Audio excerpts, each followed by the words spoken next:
আসসালামু আলাইকুম ভাই লোক। আমি আমার লাইফে ঘটে যাওয়া আদম ব্যবসার বাস্তব অভিজ্ঞতাগুলো আপনাদের সাথে শেয়ার করব। যারা নতুন করে আদম ব্যবসায় যুক্ত হতে চাচ্ছেন, বিশেষ করে ইউরোপ কেন্দ্রিক কাজ করতে চাচ্ছেন, ক্লায়েন্ট এবং এজেন্ট এজেন্সি, আপনারা অনুগ্রহ করে ভিডিওটি লাস্ট পর্যন্ত দেখবেন। আমার জীবনের গল্প আপনাদের সাথে শেয়ার করছি, যাতে করে আপনারা ধরা না খান, আপনারা যেন সতর্ক হয়ে অত্যন্ত সতর্কতার সাথে ক্যালকুলেশন করে পা বাড়াইতে পারেন।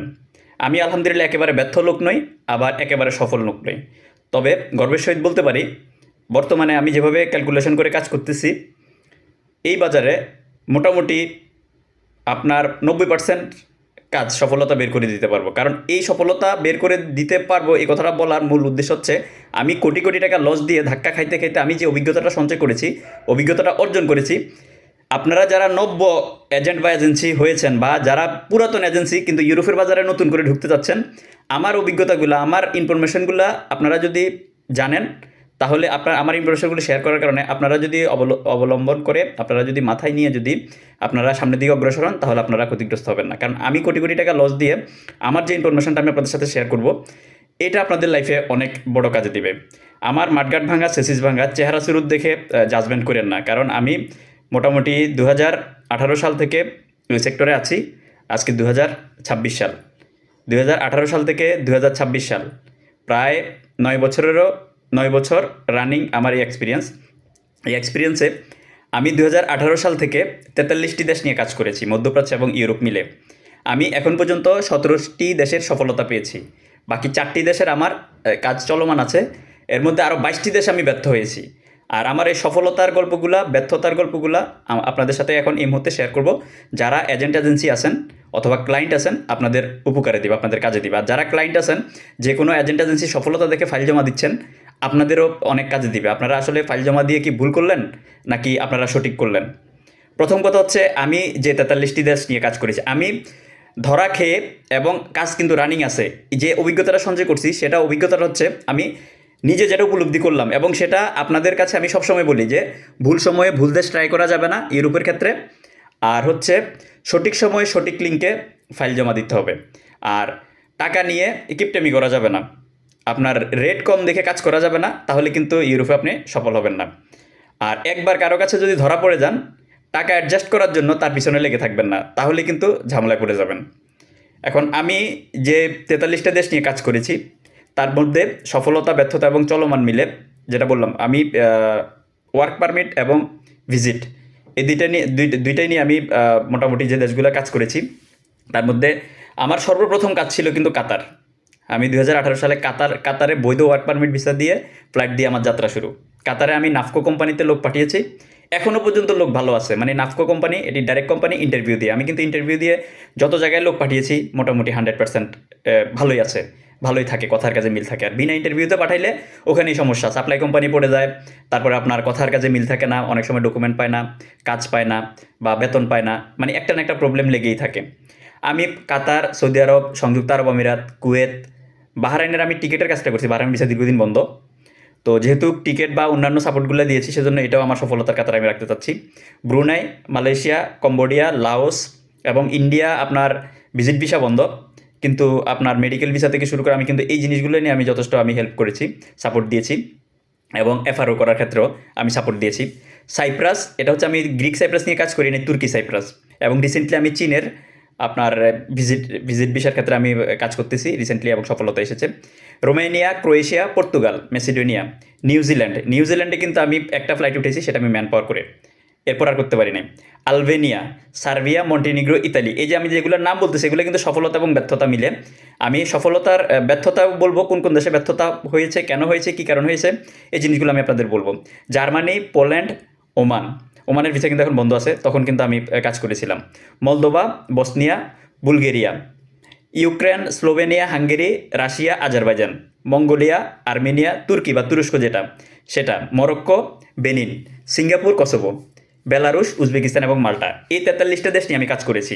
তার মধ্যে আমি 17টা দেশের সফলতা পেয়েছি। আপনার বাহরাইনেরটা ধরলে 18টা দেশ টোটাল। ভিজিট ভিসা এবং ওয়ার্ক পারমিট ভিসা মিলে। বাকি আমার 4টা দেশের কাজ বর্তমানে চলমান আছে। এই 4টা দেশ ইনশাল্লাহ এগুলো হবে। এগুলো যদি হয় তাহলে আমি 17 আর 4-এ আমি 21টা দেশের এখন পর্যন্ত সফলতার মাইলফলক স্পর্শ করতে পারবো। আর যে 4টা দেশ আমার রানিং আছে সেই 4টা দেশের মধ্যে হচ্ছে ইউক্রেনে যুদ্ধ চলতেছে, তারপরে ইউক্রেন আমার পারমিট চলে আসছে, এগুলা বাংলাদেশ থেকে ফাইল জমা হবে। বাংলাদেশে ফাইল জমা হলে ভিসা হয়ে লোক যাবে। এটা হচ্ছে মোটামুটি শিওর শর্ট কাজ বলা যাচ্ছে। আর হচ্ছে আপনার স্লোভেনিয়া আমার অলরেডি এম্বাসি ফেস করে ফেলছে লোক। আপনার আগামীতে টিআরসি কার্ড আসবে, তাহলে সফলতার আপনার সিরিয়ালে স্লোভেনিয়া ঢুকবে। আর হচ্ছে বুলগেরিয়া এবং আপনার এই মুহূর্তে আমার যেগুলো চলমান আছে পর্তুগাল, এই দেশগুলা নিয়ে আমি কাজ করছি, এগুলো আমার চলমান আছে। পর্তুগাল অবশ্য আমার সফলতা চলে আসছে এর মধ্যে। আর আমি ধরা খেয়েছি যেগুলা করতে গিয়ে আমি করতে পারি নাই, তার মধ্যে আপনার সর্বপ্রথম আমি রাখবো হচ্ছে তুরস্ক বা তুর্কি, যেটা নিয়ে অনেক আপনারা যারা মধ্যপ্রাচ্য কেন্দ্রিক কাজ করেন, ইউরোপের বাজারে আপনারা ঢুকতে চাচ্ছেন, কোনো একটা এজেন্সি, সেটা হয়তো দেখবেন যে অনেক বয়স্ক লোক, আপনার 20 বছর 30 বছরের ম্যান পাওয়ার সেক্টরের অভিজ্ঞতা, উনি যদি আপনাকে তুর্কির কথা বলে বা তুরস্কের কথা বলে ফাইল চায়, আমরা যারা বিভিন্ন এজেন্সি আছি, ছোটোখাটো এজেন্সি বা কাজ করতেছি, ওই যে ওনার বিগত দিনের সফলতাগুলো বা উনি মধ্যপ্রাচ্য নিয়ে দীর্ঘদিন ধরে কাজ করতেছে অথবা ইউরোপের কোনো দেশে কাজ করছে, ওই আস্থা ভরসা থেকে আমরা কিন্তু ওই তুরস্কের জন্য ফাইল দিয়ে দিচ্ছি। এখানে কিন্তু বিশাল বড় একটা মেডিকেল বাণিজ্য হয়। আর তুরস্ক কিন্তু বাংলাদেশিদেরকে ওয়ার্ক পারমিট ভিসা বাংলাদেশ থেকে অন্তত দিচ্ছে না। তো এই যে তুরস্ক নিয়ে ব্যর্থ, এটা হচ্ছে কি, এখানে হিউজ পরিমাণ টাকা ইনভেস্ট করার পরে কাজ যখন হয় নাই, তখন মানে একটা সময় গিয়ে বোঝা গেছে যে হাই রে, আমি তো এটা ধরা পড়ে গেলাম। কি হইলো, আমাকে দিয়ে মেডিকেল বাণিজ্য করাই ফেললো। মেডিকেল করিয়ে যে টাকাটা তারা পেয়েছে, তারা 1000, 1500, 2000 পাসপোর্ট নিয়েছে। মেডিকেলে যে 10,000 টাকা করেও যদি মেডিকেল নেয়, কত কোটি টাকা তারা ধান্দা করে ফেলছে। তো এটা আপনি বুঝতেও পারবেন না। আপনি তো দেখবেন যে এটা তো অনেক বড় এজেন্সি বা অনেক 20-30 বছরের অভিজ্ঞতা আছে, উনি পাসপোর্ট চাইছে বা উনি কাজ করে দিতে পারতেছে বা ওনার মাধ্যমে লোক যাচ্ছে, এটা মনে হয় উনি কাজ বের করে দিতে পারবে, বা ওনার তো কোটি কোটি টাকা আছে, উনি কাজ যে কোনো মুহূর্তে কাজ বের করে দিতে পারবে। আসলে কোটি কোটি টাকা থাকলে হবে না, কোটি কোটি টাকা ওনার আছে, কোটি কোটি টাকার মালিক, কিন্তু উনি ধান্দা করে আবার কোটি কোটি টাকা মার্কেট থেকে হাতিয়ে নেওয়ার জন্য, মেডিকেল বাণিজ্য করার জন্য ভুলভাল ডিমান্ড দেখিয়ে এই বদমাশিগুলা করতে পারে, করার সম্ভাবনা আছে। তো আমি যে কথাগুলো আমি বলবো এখন, আপনার তুরস্ক, যেটা তুর্কি, মরক্কো, তারপর ব্যর্থ দেশগুলোর নাম বলছি: Morocco, Benin, Kosovo, Belarus, Uzbekistan, Malta, Armenia, Mongolia, Azerbaijan, Russia আমি ব্যর্থ, বাট এখন রাশিয়ার ভিসা হচ্ছে। আমি যে মাধ্যমে কাজ করেছিলাম সেই মাধ্যমে টুকটাক ভিসা হচ্ছে। আমি 2টা মাধ্যমে কাজ করছিলাম, একটা মাধ্যমে ভিসা পাই নাই, আরেকটা মাধ্যমে ভিসা হচ্ছে, বাট আমি ফাইল উঠাই ফেলছি। রাশিয়া, হাঙ্গেরি তাও ব্যর্থ, আমি করতে পারি নাই।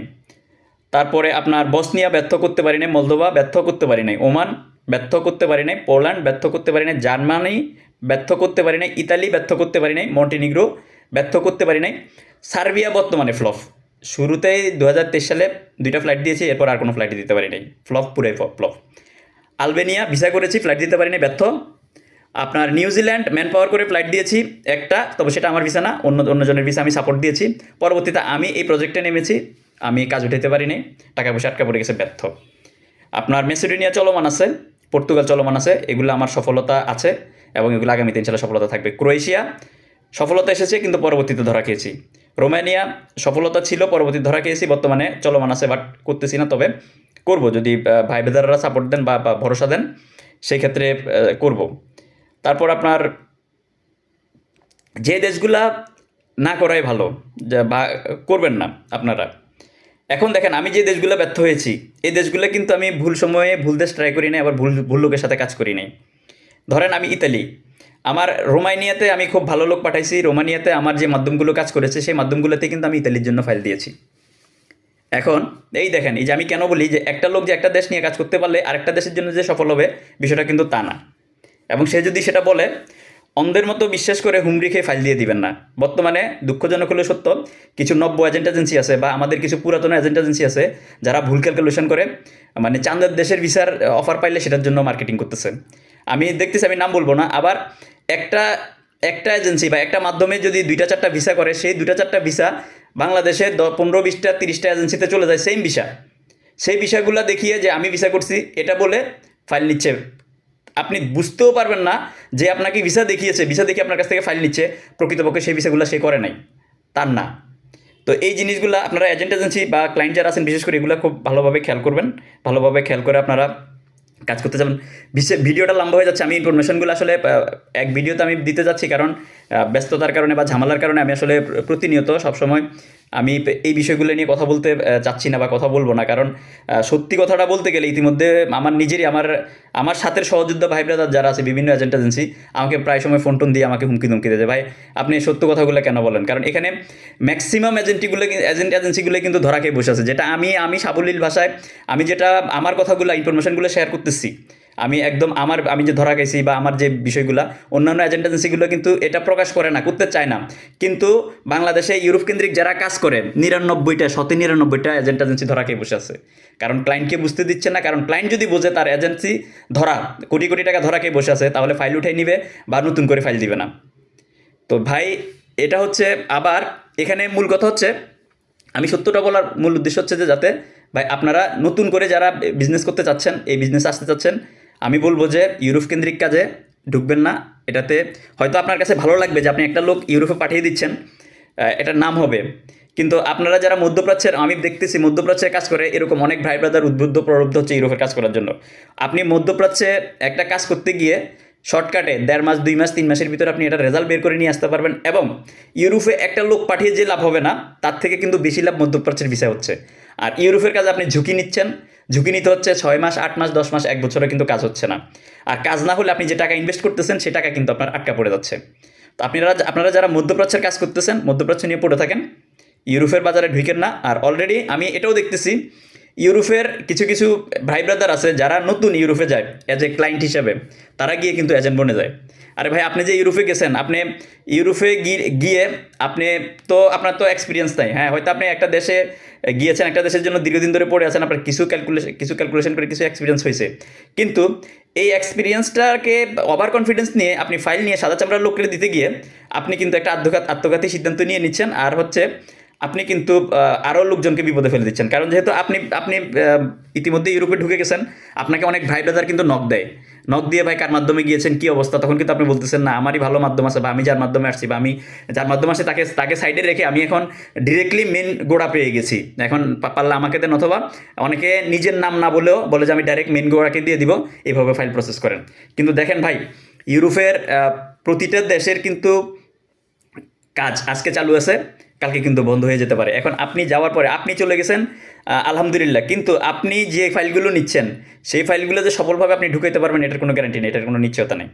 তো সেজন্য ইউরোপের কাজগুলো ভুল সময় ভুল দেশ করা যাবে না। আবার একটা দেশ রানিং আছে, সেটাও কিন্তু আজকে রানিং আছে, কালকে বন্ধ হয়ে যেতে পারে।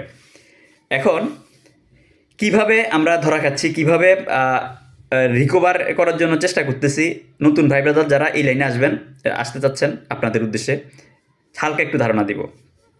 ধরেন আমি নিউজিল্যান্ডের কাজ করতে গিয়েছি, নিউজিল্যান্ডে একদম জেনুইন ভিসা, সব কিছু আমার নিজের হাতের উপরে, আমি ম্যান পাওয়ার করে আমি ফ্লাইট দিয়েছি, আমি নিজে টিকিট কাটছি, আমি নিজে ম্যান পাওয়ার করছি, আমি ফ্লাইট দিয়েছি, লোক গিয়েছে, কাজ পাইছে, বরাবর সব কিছু ঠিক আছে।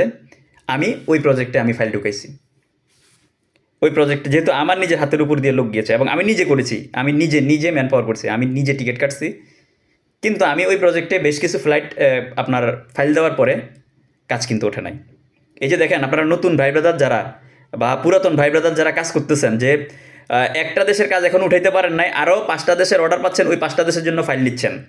ভাই কোনো কারণে আল্লাহ না করুক আপনি যে এই মুহূর্তে 5টা 6টা 7টা দেশের জন্য ফাইল নিচ্ছেন, তাও সফলতা নাই, একটা দেশে সফলতা পাইছেন, বাকিগুলা ধারাবাহিকভাবে আপনার সফলতা আসতে পারে বা আসবে, ওই সাহস আপনি নিয়ে নিচ্ছেন। আল্লাহ না করুক ভাই, যদি কোনো কারণে এই দেশগুলার ভিসা করতে না পারেন, আপনি সবগুলা ফাইলের মানে জাতা বইরা, মানে চাপে বইরা আপনি দিশাহারা হয়ে যাবেন, হয় মার্কেট থেকে হারাই যাবেন, আর না হয় স্ট্রোক করে মারা যাবেন, আর না হয় আত্মগোপনে চলে যাবেন। তো দেখেন, নিউজিল্যান্ডের কাজ করতে গিয়ে নিউজিল্যান্ডের কাজ হচ্ছিল না, তো আমি কিন্তু আবার ভুল সময়ে ভুল দেশ বা ভুল লোকের সাথে ট্রাই করি নাই, পরীক্ষিত লোক, কাজ হয়েছে, আমার হাতের উপর দিয়ে লোক গিয়েছে, কিন্তু পরবর্তীতে কাজ হয় নাই, যে টাকা পাঠিয়েছি সে টাকা কিন্তু আটকা পড়ে গেছে। এখন ক্লায়েন্টের কাছ থেকে যে আমি টাকা নিয়েছি, আমি তো ওই টাকা ওখানে পাঠিয়ে দিয়েছি কাজ করার জন্য, কাজ হয় না, এখন তো ক্লায়েন্টের টাকা রিটার্ন দিতে হবে। তাহলে কি করতে হবে? ক্লায়েন্টকে যদি এখন টাকা রিটার্ন দিতে যায়, কারণ ওখান থেকে টাকা আসতেছে না নিউজিল্যান্ড থেকে, তাহলে কি করতে হবে ক্লায়েন্টকে, যে ভাই তাহলে আরেকটা দেশে ট্রাই করি, পোল্যান্ডের কাজ আসছে, তাহলে পোল্যান্ডে দিয়ে দিচ্ছি, কারণ পোল্যান্ডে ইতিমধ্যে আমি পোল্যান্ডের কাজে আমি ক্রোয়েশিয়া লোক পাঠিয়েছি। ক্রোয়েশিয়ার যে মাধ্যম, সেই মাধ্যমে পোল্যান্ডে আমাকে কিছু ওয়ার্ক পারমিট দিচ্ছে, 3 বছরের মেয়াদি ওয়ার্ক পারমিট। আমার ইনফরমেশনগুলো আমি আমার মতো করে শেয়ার করছি, আপনারা আপনাদের মতো করে আপনাদের ব্যক্তি জীবনে কাজে লাগাবেন। যে তথ্যগুলো জেনে আশা করি এটা আপনাদের জন্য উপকৃত হবে। দেখুন, ধৈর্য সহকারে ভিডিওটা দেখেন। ভিডিওটি আপনার মোটামুটি আমি আজকে 40-50 মিনিট আপনাদের সাথে কথা বলবো, বিস্তারিত আমি আলোচনা করব, যাতে করে নতুন করে কোনো ভাই ব্রাদার যেন প্রতারিত না হয়। কারণ ভাই, আমি কোটি কোটি টাকা লস দিয়ে আমি যে অভিজ্ঞতা সঞ্চয় করছি, আপনারা হয়তো যদি সঠিক সময় সঠিক স্টেপ না নেন, তাহলে আপনারাও হয়তো বা আপনারা ওই রকম কোটি কোটি টাকা লস দিবেন, তখন আপনারা আফসোস করা ছাড়া, হাই হুতাশ করা ছাড়া কোনো কিছু করার থাকবে না। আমি যে একেবারে ব্যর্থ লোক বিষয়টা তা না, আমি সফল লোক, আর সফলতা ব্যর্থতা মিলেই আছি। ইতিমধ্যে আমার সফলতা আছে এবং আমি বেশ কয়েকটি দেশ নিয়ে আমার কিন্তু আশাবাদী, এবং মোটামুটি 80%, 85%, 90% কাজ হয়ে গেছে। তো দেখেন, এখন পোল্যান্ডের 3 বছর মেয়াদি ওয়ার্ক পারমিট আসতে আসতে পোল্যান্ড কিন্তু ভিসাও দিচ্ছে। আমি নিউজিল্যান্ডের লোকগুলোকে আমি কি করলাম, পোল্যান্ডে মুভ করলাম। পোল্যান্ডে মুভ করার পরে, কারণ আমার পোল্যান্ডের যে ওয়ার্ক পারমিটটা যে মাধ্যমে আমি আনতেছি, ওই মাধ্যমটা এটাও আমার কিন্তু পরীক্ষিত মাধ্যম। আমার অন্য একটা দেশে সাপোর্ট দিয়েছে, ভিসা করছে, লোক যাচ্ছে, জাস্ট নতুন করে আরেকটা দেশের জন্য ভ্যাকেন্সি আসছে, সেটাতে আমরা সাপোর্ট দিচ্ছি। এখন পোল্যান্ডে আপনার ওয়ার্ক পারমিট আসার পরে ইন্ডিয়াতে লোক পাঠালাম একসাথে 16 জন। আপনার লখনৌতে, দিল্লিতে, তারপর আপনার চণ্ডীগড়, তারপর এভাবে মানে বিভিন্ন জায়গায় বিএফএসে আপনার ফাইল জমা করালাম। নাগপুরে ফাইল জমা করার পরে এই ভিএফএসের এক একটা ডেট নিতেই আপনার 1,10,000 টাকা করে লাগছে। ধরেন একটা দেশের ভিসা হচ্ছে শিওর শর্ট ভিসা, তাহলে পোল্যান্ডেও যে আপনার ভিসা তো 100% পাবো। সেজন্য ক্লায়েন্টকে বললাম যে ভাই, 1,10,000 টাকা করে আপনার লাগতেছে, অ্যাপয়েন্টমেন্টের টাকা লাগতেছে, এই টাকাটা আমি বহন করবো, আপনারা ইন্ডিয়াতে গিয়ে ফাইল জমা দেন। কারণ আমি জানি 100% ভিসা হবে। কিন্তু ওখানে লোকজন গিয়ে ফাইল জমা দিল পোল্যান্ডের। যখন ফাইল জমা দিয়েছে তখন থেকেই সন্দেহভাজন তালিকায় আপনার বাংলাদেশিদেরকে ভিসা দেওয়া বন্ধ করে দিয়েছে। একটা লোকের অ্যাপয়েন্টমেন্ট নেওয়া, এম্বাসি ফি, দিল্লিতে প্রসেসিং এজেন্টের টাকা, ইন্স্যুরেন্সের ফি, এগুলো মিলে প্রায় এক একটা ফাইলের পিছনে আমার 1,20,000 টাকা করে আমার খরচ হয়ে গিয়েছে। এটা কিন্তু ক্লায়েন্টের সাথে কমিটমেন্ট। এই টাকাটা ভিসা হইলে আলহামদুলিল্লাহ, না হইলে বিফলে মূল্য ফেরত। এই যে অ্যাডভান্স থেকে কোনো টাকা কাটা যাবে না। এই যে দেখেন ধরাটা কীভাবে খাচ্ছি। একদিকে নিউজিল্যান্ডে টাকা দিলাম, সেই টাকা আসলো না, সেই লোকগুলোকে আবার পোল্যান্ডে ড্রাইভার্ট করলাম, এবং পোল্যান্ডেও অ্যাপ্লাই করে ভিসা পাইলাম না। তাহলে ওয়ার্ক পারমিটের জন্য যে টাকাটা পাঠাইলাম পোল্যান্ডে, সেই টাকাটা আটকা পড়লো। পাশাপাশি আপনার এই যে এখানে এম্বাসি ফেস করা পর্যন্ত 1,20,000 টাকা বা 1,20,000 টাকার একটু বেশি করে এক একজনের আপনার এম্বাসি পিছনে খরচ হয়ে, তাহলে 16 জন লোকের কত লাখ টাকা আমার গেল। এইদিকে নিউজিল্যান্ডে টাকা আটকা পড়লো, ওইদিকে পোল্যান্ডে টাকা আটকা পড়লো। তাহলে একসাথে প্রায় 1.5 কোটি টাকার মতো কিন্তু দুইটা প্রজেক্ট মিলে ধরা। এখন এই টাকাগুলা রিকভার দিতে হলে কী করতে হবে? হয় গা টাকা দিতে হবে ফোন বন্ধ করে, আর যদি নীতি নৈতিকতার জায়গায় কাজ করেন, আপনার যে সৎ উদ্দেশ্য থাকে, তাহলে হ্যাঁ, আল্লাহ তাআলা এক দরজা বন্ধ করলে 1000 দরজা খোলা থাকবে, খুলে দিবে। এভাবে ট্রাই করতে হবে। ইতিমধ্যে কিন্তু আমার রোমানিয়া সাকসেসফুল প্রজেক্টগুলো চলমান।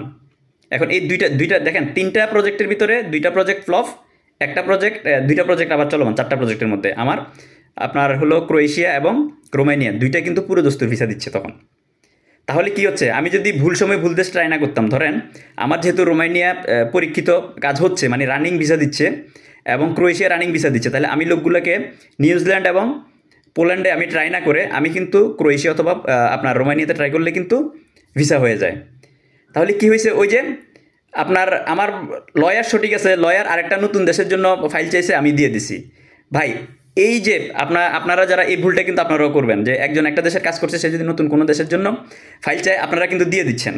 এই ভুলটাই কিন্তু করে আপনারা কিন্তু ধরা খাবেন। এখন যে ভাই ব্রাদাররা আমি দেখতেছি, আমি নাম বলবো না, অনেকগুলো ভাই ব্রাদার একসাথে 5টা, 6টা, 7টা, 8টা দেশের ফাইল নিচ্ছে, টানতেছে। আপনার লয়ার সঠিক, কিন্তু উনি যে দেশটা নিয়ে কাজ করতেছে সেটা তার এক্সপেরিমেন্টাল প্রজেক্ট, এটা দিয়ে সে ট্রাই করতেছে, ভিসা হইতে পারে, না হইতে পারে। সেজন্য চেষ্টা করবেন যেই দেশের ভিসা রানিং ভিসা চলতেছে সেই দেশে ফাইল দেওয়ার জন্য। আবার সেই দেশে ফাইল দেওয়ার ক্ষেত্রেও কিন্তু আপনার চিন্তা ভাবনা করে দেখবেন ওই দেশে কী পরিমাণ পাসপোর্ট ঢুকছে। কারণ দেখেন, যেমন বর্তমানে উদাহরণস্বরূপ যদি বলি, বর্তমানে সার্বিয়ার বাজারে কিন্তু লাখ লাখ পাসপোর্ট ঢুকছে। ওই হিসাবে কিন্তু ভিসা কিন্তু ওই হিসাবে তুলনামূলকভাবে ভিসা হচ্ছে না। হ্যাঁ, ভিসা হচ্ছে, একেবারে বন্ধ যে তা না, কিন্তু যা হচ্ছে, যে হিসাবে পাসপোর্ট মার্কেটে আছে, ওই হিসাবে কিন্তু আপনার ভিসা হচ্ছে না, তাহলে অভিজ্ঞতার আলোকে আমি কি বলি যে বর্তমানে নতুন করে কেউ সার্বিয়ার বাজারে ফাইল ঢুকাতে যাবেন না। যারা মুষ্টিমেয় কাজ করতেছে তাদের কাছে এখন পাসপোর্ট ভরপুর। আবার যারা কাজ করতেছে তাদের মধ্যে দুষ্ট লোক আছে, সে কাজ করতে পারবে 10টা কিন্তু ফাইল নিয়ে রাখে 200, 400, 500। তো এই যে এটা আমরা যাতে বাঙালি, আমরা কিন্তু আপনার দুষ্ট প্রকৃতির লোক, আমাদের মধ্যে নীতিনৈতিকতা নেই। তো এই যে একটা লোকে কাজ করতেছে, একটা লোকে ভিসা করতেছে, ভিসা ভিসা দেখিয়ে যেমন সার্বিয়ার বাজারে সে 150-200 ফ্লাইট দিয়েছে, সেটা দেখে বাংলাদেশের বড় বড় এজেন্ট এজেন্সিগুলো তাকে গিয়ে নিয়ে ফাইল জমা দিয়েছে। লজ্জায় কেউ বলতে পারতেছে না, সব কিন্তু এক জায়গায় গিয়ে ধরা, আজকে অ্যাপ্রুভাল পাবে, কালকে অ্যাপ্রুভাল পাবে।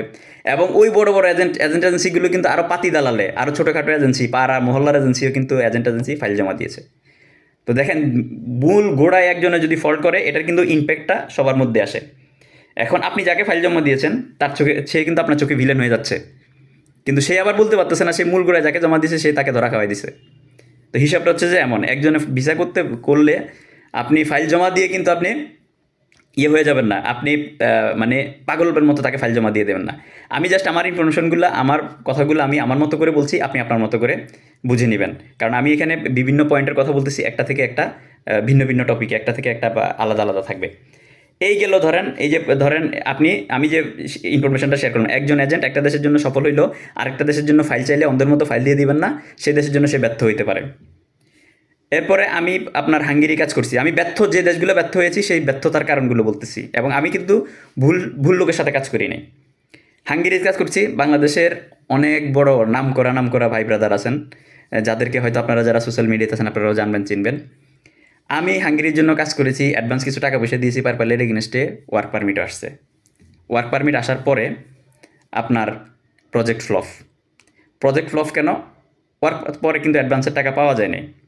এখন ক্লায়েন্টের কাছ থেকে টাকা নিয়ে টাকা পাঠানো হয়েছে, অ্যাডভান্সের টাকা পাওয়া যায় না, তাহলে তো ক্লায়েন্টকে টাকা রিটার্ন দেওয়া যাচ্ছে না, ভাই আপনাকে অন্য দেশ দিয়ে করে দিচ্ছি।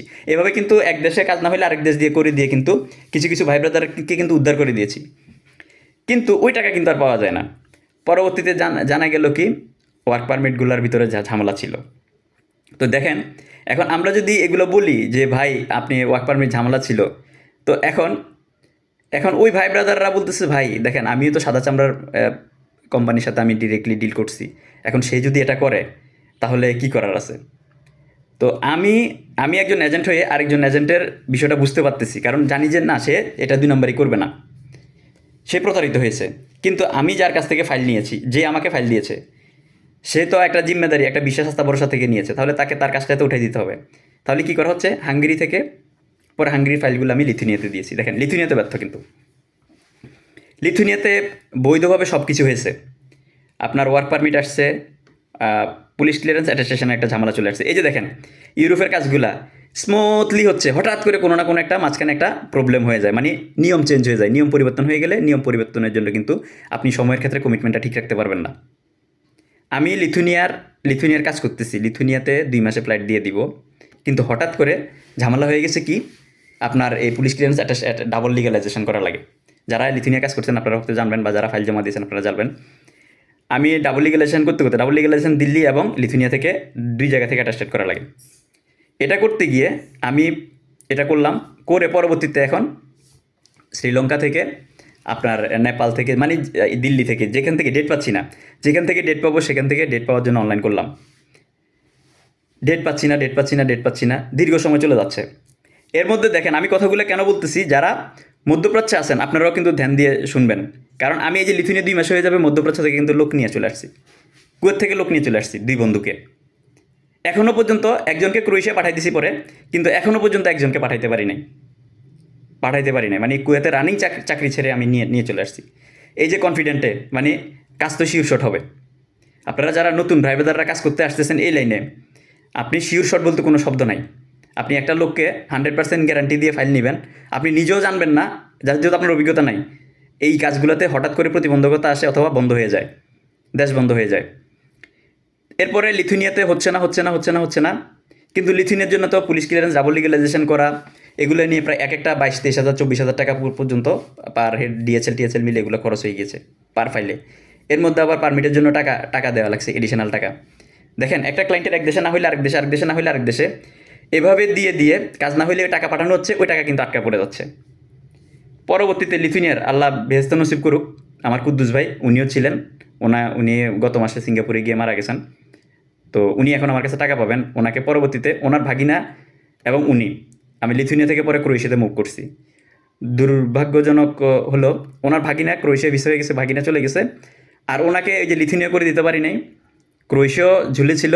পরবর্তীতে উনি এক পর্যায়ে একসময় উনি সিঙ্গাপুরের আগে দুঃখ বিমানে চলে গেছে। আজকে পর্যন্ত এখন আমি ওনাকে টাকা দিতে পারি না, কারণ টাকাগুলো জায়গায় জায়গায় আটকা পড়ে গেছে। এর মধ্যে ওনার ভাগিনার সাথে ওনার ভাগিনার বন্ধু ছিল, ওই যে কুয়েত থেকে আমি নিয়ে নিয়ে চলে আসছি রানিং চাকরি ছেড়ে। ও ওনার ভাগিনাকে পাঠিয়ে দিতে পারছি, কিন্তু ওনার ভাগিনার বন্ধু ইয়াসিন ভাই, ওনাকে এখনও পর্যন্ত আমি পাঠাইতে পারি নাই। কারণ আমি মন্টিনিগ্রো ট্রাই করলাম, আলবেনিয়া ট্রাই করলাম, কসোভো ট্রাই করলাম, এগুলো কিন্তু ব্যর্থ। তারপর লাস্ট পর্যন্ত সার্বিয়া দিলাম, কিসমত খোলে না। তো এখনও পর্যন্ত পরে মাঝখানের আগে দুঃখ বিমানে পাসপোর্ট ফেরত নিয়েছে, এখনও পেমেন্ট ক্লিয়ার করতে পারি নাই। কারণ এই যে দেশগুলোতে আমি ট্রাই করছি, এগুলো কিন্তু আপনার মানে ওই যে বিনা পয়সায় ট্রাই করি নাই। কারণ এক এক প্রতিটা দেশে কিন্তু ফাইল হাঁটাইলে টাকা দেওয়া লাগে, এবং কাজ না হলেও টাকা কিন্তু আটকা পড়ে যায়। তো আপনারা যারা যে সকল ভাই ব্রাদাররা আপনারা এই যে কাজ করতে চাচ্ছেন, ইউরোপ কেন্দ্রিক কাজগুলো করতে চাচ্ছেন, বা যে দেশে কথা বলে ফাইল চাচ্ছে আপনারা ফাইল দিয়ে দিচ্ছেন, আমার অভিজ্ঞতাগুলো একটু শুনবেন, শুনে আপনারা আপনাদের মতো করে চেষ্টা করবেন ব্যক্তি জীবনে কাজে লাগানোর জন্য। পরবর্তীতে এই যে লিথুনিয়া হয় নাই, দেখেন এক দেশ না হলে আরেক দেশ, আরেক দেশ না হলে আরেক দেশ দিয়ে কিন্তু করে দিচ্ছি। কিন্তু আবার 10টা ফাইল নিলে কিন্তু 10 জনকে সাকসেস করে দেওয়া যাচ্ছে না। 10 জনের ভিতরে 2 জন অথবা 3 জনের কাজ হচ্ছে, আর বাকি 7 জনের কিন্তু কাজ হচ্ছে না। কেন হচ্ছে না? হয়তো লেগে থাকতেছে না, আবার যারা লেগে থাকতেছে তাদের কিন্তু রেজাল্ট বের হয়ে আসতেছে। 6 মাসের জায়গায় 1 বছর, 1 বছরের জায়গায় 2 বছর, 2 বছরের জায়গায় 2.5 বছর হলো রেজাল্ট বের হয়ে আসতেছে।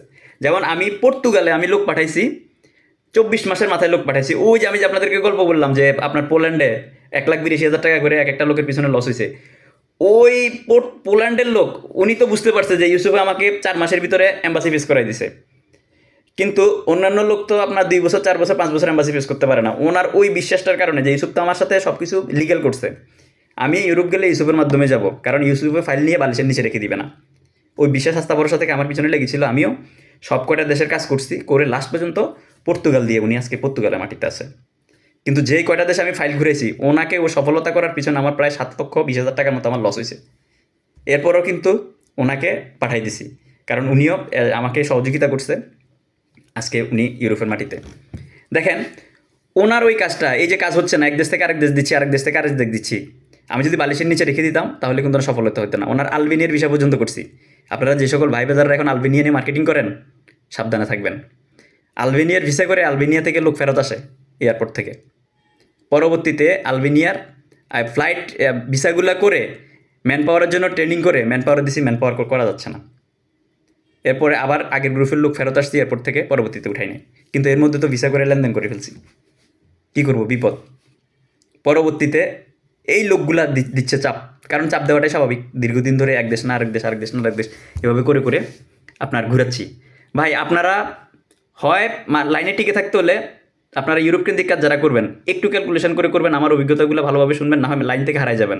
আর না হয় মধ্যপ্রাচ্যে যারা কাজ করতেছেন করেন বর্তমানে যে সকল এজেন্সিগুলো, আপনারা যারা ইউরোপের মাটিতে ঢুকতেছেন কাজ করার জন্য না বুঝে, আপনারা মধ্যপ্রাচ্যের কাজ করে যে টাকাগুলো আয় করছেন ওগুলো তো যাবে। যদি বাপ দাদার দিনের সম্পদ থাকে ওইটাও বিক্রি করতে হবে ইউরোপের কাজ করতে গিয়ে, যদি একবার ধরা খান। আর ধরা খাবেন এটাই স্বাভাবিক। ইউরোপের কাজে ঝুঁকি বেশি। আপনি 10 লাখ টাকা আয় করতে গিয়ে আপনি 1 কোটি টাকা ঝুঁকি নেওয়া লাগে। তো এখানে পরবর্তীতে যেটা বলতে চাইছিলাম, আপনার এই যে পরে ওনাদেরকে লিথুনিয়া থেকে পরে পর্তুগাল দিয়ে কিন্তু করে দিয়েছি। আচ্ছা হ্যাঁ, আলবেনিয়ার ভিসা করতেছিলাম, আলবেনিয়া ভিসা করছি, কিন্তু ফ্লাইট জানে লোক ফেরত আসছে। এখন লোকজনের চাপে দেখেন মানুষ কী পরিমাণ মেন্টালি টর্চার করলে ভুল সিদ্ধান্ত নেওয়া লাগে। আপনারাও কিন্তু লোকজনের চাপ দিলে, বেশি প্রেশার দিলে ভুল সিদ্ধান্ত নিয়ে নেবেন। এটা মানে আপনি নিতে বাধ্য হবেন, আপনি যতই ঠান্ডা মাথায় কাজ করতে চান না কেন। আমি মনে করি আমার থেকে ঠান্ডা মাথা এই এজেন্সি লাইনে কেউ নেই। আমি সত্য কথা বলি, যেটা বাস্তব সেটা বলি। এবং আমাকে যদি আমার বাবাকে, মাকে, আমার কেউ যদি গালি দেয়, আমাকে কেউ সুধীর ভাই বললে, শালার ভাই বললে, বা আমাকে যদি ঢ্যাঁস চোদ বলে, আমি কিন্তু তারে হ্যাঁ ভাই ঠিক আছে ভাই, ওকে ভাই। আমি এত ঠান্ডা মাথার লোক, এত কুল মাইন্ডের লোক, তারপরেও কিন্তু মানুষের চাপে আমি আপনার উল্টাপাল্টা সিদ্ধান্ত নিতে বাধ্য হয়েছি। এবং অভিজ্ঞতা থাকার পরেও পরবর্তীতে কী করলাম, আপনার শর্টকাটে আপনার ইতালিতে লোক যাবে, ইতালির প্রজেক্টের লোক ঢুকে দিলাম, একদম শর্টকাটে লোক যাবে। এই যে লোকগুলা চাপ দিছে, লোকগুলার কাছে আবার টাকা আছে ভাই। আমাদেরকে ইউরোপ ঢুকে দেন খালি, আমাদের টাকার অভাব না। আপনি 20 লাখ নেন, 25 লাখ নেন, কোনো বিষয় না। আমাদেরকে ইউরোপ ঢুকান, আমরা ইউরোপ ঢুকতে হবে। খালি ঢুকে দিতে পারলে হইছে। ফ্রান্স, ইতালি, স্পেন, জাপান, আমাদের সব জায়গায়, জার্মান, সব জায়গায় লোক আছে। আপনি খালি ঢুকিয়ে দেন। এই যে লোকের যে চাপে এবং বলতেছে আমাদের টাকা আছে, আপনি চেষ্টা করতে সমস্যা কোথায়? তো কাজ করতে গেলাম ইতালিতে, লোক আপনার 6 জন লোক উঠাইতে গেলাম। শর্টকাটে উঠাবো, পরিচিত লোকের মাধ্যমে, অপরিচিত না। উঠাইতে গিয়ে কি হলো, শর্টকাটে ভিসা হইলো, সব কিছু হইলো। ও আচ্ছা, এর মধ্যে ওই যে এই লোকগুলাকে কিন্তু বিভিন্ন দেশ ঘুরেতে ঘুরেতে, এই যে জনি বড়ুয়া, যিনি, যাকে পর্তুগাল পাঠাইছি, ওনাকে কিন্তু আলবেনিয়ার ভিসা করা হয়েছে, সার্বিয়ার ভিসা করা হয়েছে, মানে এগুলা, তারপরে কি ইতালির ভিসা করা হয়েছে। এগুলো হলো মানে ওনাদের গ্রুপের লোকজনের কথা হচ্ছে যে আমাদের আমাদের টাকা আছে, শর্টকাট আমাদের যে দেশে পাঠাইতে পারেন, পাঠান। এগুলো করার পরে এই যে ভিসাগুলো করা হয়েছে, এগুলো কিন্তু শর্টকাটে পাঠানোর জন্য করা হয়েছে। কিন্তু এগুলো আসলে আলটিমেটলি ওই যে শর্টকাটের কাজ, মানে তাড়াতাড়ি কাজ শয়তানে করে, এগুলো হয় নাই। এখানেও টাকা ধরা হয়েছে। এখনও পর্যন্ত ইতালি এবং আলবেনিয়া এবং সার্বিয়া প্রজেক্টের টাকা এখনও পর্যন্ত আছে। আমি পরে এই লোকগুলোকে, শুধু একজন লোক ছাড়া, রহিম পোদ্দার ছাড়া, আর বাকি সবগুলাকে, রহিম পোদ্দার ভাই ওনাকে ছাড়া বাকি সবগুলাকে কাউকে কাতার পাঠিয়ে দিছি, কাউকে আপনার এই যে পর্তুগালে গিয়েছে। আর শুধু রহিম পোদ্দার ভাই এখনও দেশে আছে, কারণ ওনার মেডিকেলের সমস্যা, এই জন্য ওনাকে অন্য কোথাও পাঠাতে পারতেছি না।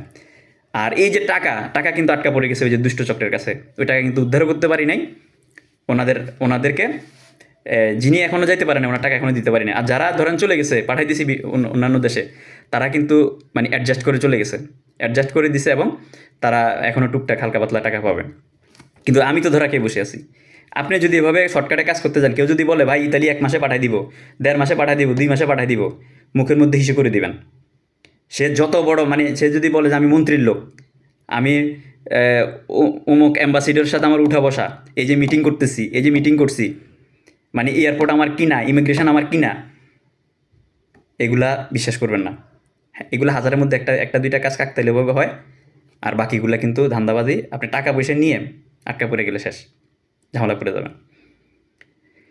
তো এই যে শর্টকাট করতে গিয়ে, এটা হলো জার্মানি। জার্মানি কাজ কিন্তু হয় না, জার্মানিতে ভাষা শিক্ষা লাগে, জার্মানি কাজ বললে হয় না। জার্মানিতে কাজ করছি, ডকুমেন্ট আসছে, পরবর্তীতে অ্যাম্বাসি পাই না, অ্যাম্বাসি ডেট পাই না। পরে কি হলো, টাকা পয়সা তো লেনদেন করে ফেলছি, টাকা তো উঠাতে পারতেছি না, পাসপোর্ট উঠাতে পারতেছি না। এখনও সার্বিয়ার আমার এরকম বেশ কিছু আপনার ঝামেলা ছিল, ওগুলো মোটামুটি রিকভার হয়েছে। আপনার পাসপোর্ট উঠাতে পারতেছি না। পরবর্তীতে মানে টাকা যেগুলো আছে, ওই টাকা তো আছে, আবার উল্টা টাকা দিয়ে অফিসের মানে লেফট হ্যান্ড রাইট হ্যান্ড যারা আছে, ওদেরকে টাকা দিয়ে তারপরে পাসপোর্ট এনে পরে ক্রোয়েশিয়াতে ফাইল ঢুকেছি। ক্রোয়েশিয়াতে ফাইল ঢুকাইয়া তাড়াতাড়ি করে ক্রোয়েশিয়াতে এম্বাসি ফেস করাইছি, ধাম করে এম্বাসি বন্ধ, ক্রোয়েশিয়া ভিসা বন্ধ হয়ে গেছে। কিন্তু এটা সফলতা কি, যে এম্বাসি পর্যন্ত পৌঁছাতে পারছি। জার্মানি করতে পারি না, কিন্তু ক্রোয়েশিয়া এম্বাসি পর্যন্ত পৌঁছাতে পারছি, ভিসা কিন্তু বন্ধ। কিন্তু লোক কিন্তু গালাগালি করে যে ভাই, মানে এই যে আন্তরিকতার সাথে কাজ করে, অন্যান্য এজেন্সির মতো আপনার ফাইল নিয়ে বালিশের নিচে রেখে দিই নাই। এক দেশ না হলে আরেক দেশ না হলে কিন্তু ফাইল কিন্তু চলমান, চালাইতেছি, ধরা খাইলে আমি খেতেছি, কিন্তু সাকসেস করে দিতে হবে। এরপরেও কিন্তু লোকে গালাগালি করে। এই যে আমার সোশ্যাল মিডিয়াতে বিভিন্ন জনে কমেন্ট করে, দেখবেন এগুলা, এই লোকগুলোর জন্য মন থেকে কাজ করতে গিয়ে আজকে ভিলেন হয়ে গেছে। যাদেরকে বিদেশ পাঠাইছি তারাও গিয়ে শুক্রিয়া নাই, মানে নসিবের দোষ কেউ দিবে না, ভালো থাকলো খারাপ থাকলো। আর আপনার যাদেরকে পাঠাইছি তারাও আপনার বদনামি করবে, আর যাদেরকে পাঠাইতে পারি না তারাও বদনামি করবে। মানে পান থেকে চুন খসে গেলে আমাদের দেশের বাংলাদেশি ভাই ব্রাদার, আপনার ডিউটি যদি 2 ঘন্টা বেশি হয়ে যায়, মালিকের যদি 2 ঘন্টা ডিউটি বেশি করায়, সব কিছু ঠিক আছে, এটার জন্য ক্লেম দেয়। অথবা ধরেন রুমে যদি লাইট একটা কম থাকে, সব কিছু ঠিক আছে, বেতনও মাসে মাসে পাই, ওইটার জন্য কমপ্লেন দেয়। আমি তো দীর্ঘদিন ধরে রাগে দুঃখে আমার এলাকায় আমি যাই না, রাগে দুঃখে। কারণ হচ্ছে আমি সংযুক্ত আরব আমিরাতে লোক পাঠাইছি, ডিউটি করছে কোম্পানিতে, সব কিছু ঠিকঠাক, আপনার ডিউটি করছে, মাস শেষে ওভারটাইম কম দিছে। এটার জন্য বাড়ির পাশের লোক আমাকে হ্যাস্ত করে। পরে আমি ও ওখানে ডিউটি করছে, সে তার সুপারভাইজারকে বলবে যে ভাই আমার আমি এই যে এত তারিখে ডিউটি করছি, এটার ওভারটাইম আমার, তুমি উঠাও না, এটা উঠাও। এটা আমি ওইটা বাংলাদেশে বসে আমি ওই টাকা দেওয়া লাগছে। এই জন্য আমি খুব বর্তমানে অ্যাভয়েড করি, একদম বেশি না হলে মানে কাছের ভাই ব্রাদারকে না পাঠানোর জন্য, কারণ পান থেকে চুন খসলে সমস্যা। তো দেখেন, সংযুক্ত আরব আমিরাতে ইন্টারভিউ দিয়ে যে লোকগুলো পাঠাইছি, অথবা ডিরেক্ট কিছু কোম্পানি আছে ওগুলোতে যে লোকগুলো পাঠাইছি, ওগুলো ঠিক আছে। যেগুলো ফুশিংয়ে পাঠাইছি ওগুলো কিন্তু বিপদ। আপনার এক সময় ভিসা বন্ধ ছিল, ভিজিট ভিসায় গিয়ে ওয়ার্ক পারমিট করা যেত, ভিজিট টু ওয়ার্ক পারমিট। আমি সিলেটের 3 জন লোক পাঠিয়েছি। প্রথমে ডিরেক্ট কোম্পানিতে কিছু লোক পাঠাইছে, ওগুলো ভালো আছে, ওগুলো দেখে আমার কাছে লোক আসছে। এর মধ্যে ডিরেক্ট কোম্পানির ভিসা বন্ধ ছিল, ভিজিট টু ওয়ার্ক পারমিট ছিল। ভিজিট টু ওয়ার্ক পারমিট পাঠানোর পরে ভাই এই লোকগুলো যে কী যে ঝিল্লতি হয়েছে, কী যে কষ্ট হয়েছে। তো আপনাদেরকে কেউ যদি বলে ভিজিট টু ওয়ার্ক পারমিটে কোনো দেশে করে দিতে পারবে, ভিজিট টু ওয়ার্ক পারমিটে কাজ করতে যাবেন না। ভিজিট টু ওয়ার্ক পারমিটে লাওস, কম্বোডিয়া, সংযুক্ত আরব আমিরাত অবশ্যই এখন নাই, দুবাইতে এখন ডিরেক্ট কোম্পানি, তাও ভিসা বন্ধ। কিছু ডিরেক্ট কোম্পানি আছে, ধরেন ট্রান্সগার্ড কোম্পানি, তারপরে আপনার এরকম কিছু কোম্পানি আছে এই ক্যাটাগরি কোম্পানি, ওই আপনার ফ্রিজনের, ওগুলো ভিসা হয় টুকটাক, তাও 1-2টা হয় না, 10টা-20টা দেওয়া লাগে একসাথে, তাহলে হয়। আমিও এখনও 10টা-20টা কেউ যদি দেয় আমি কাজ করে দিতে পারবো সংযুক্ত আরব আমিরাতে।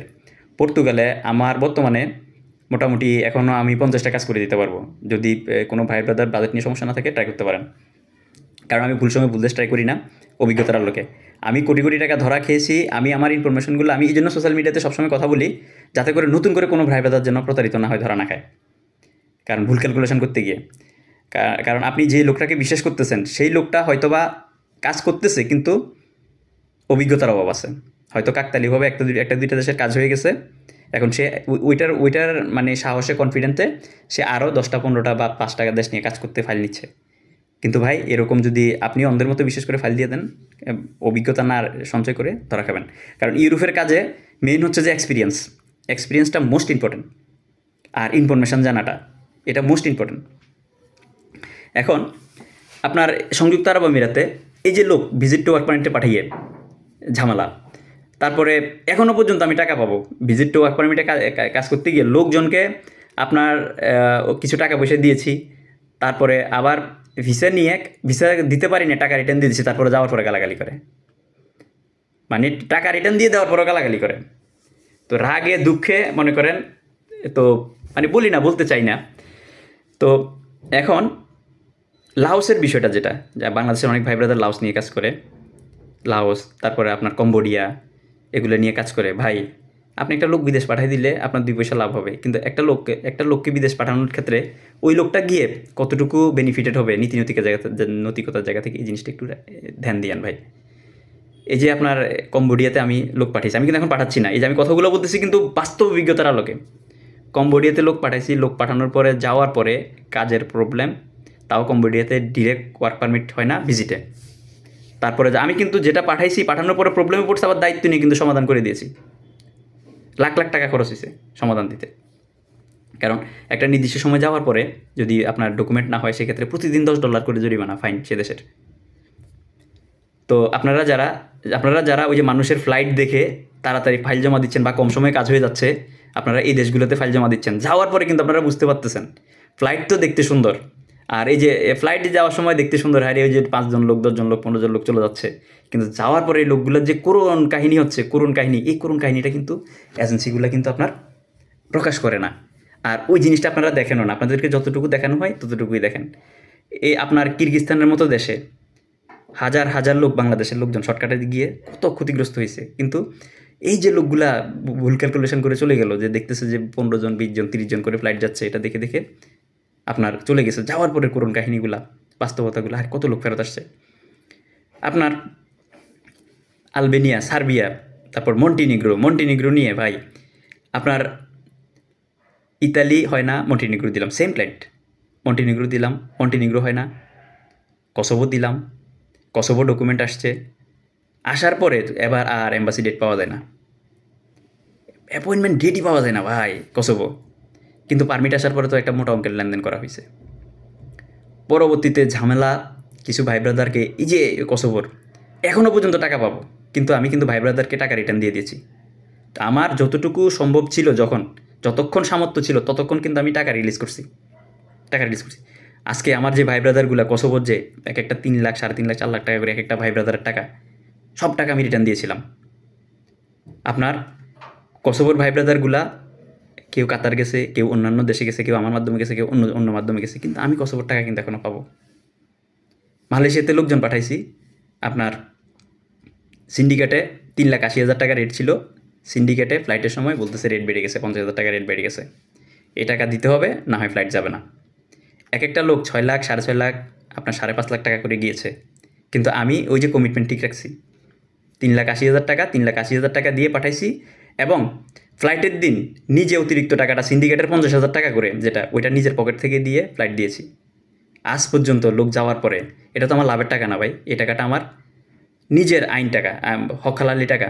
আজ পর্যন্ত সব কিছু হয়, ওই লোকগুলো আমাকে এখন পর্যন্ত টাকা দিচ্ছে না। এই জন্য আদম অফিসের চোখ থাকে এখানে ঘাড়ের মধ্যে বা পিছনে, যে তুমি বউ বউ বান্দা দিবা নাকি গরু বান্দা দিবা, না জমি বিক্রি করবা, না সোনা বান্দা দিবা, সব টাকা ক্লিয়ার করে তারপরে টিকিট পাসপোর্ট বুঝাই নিবা।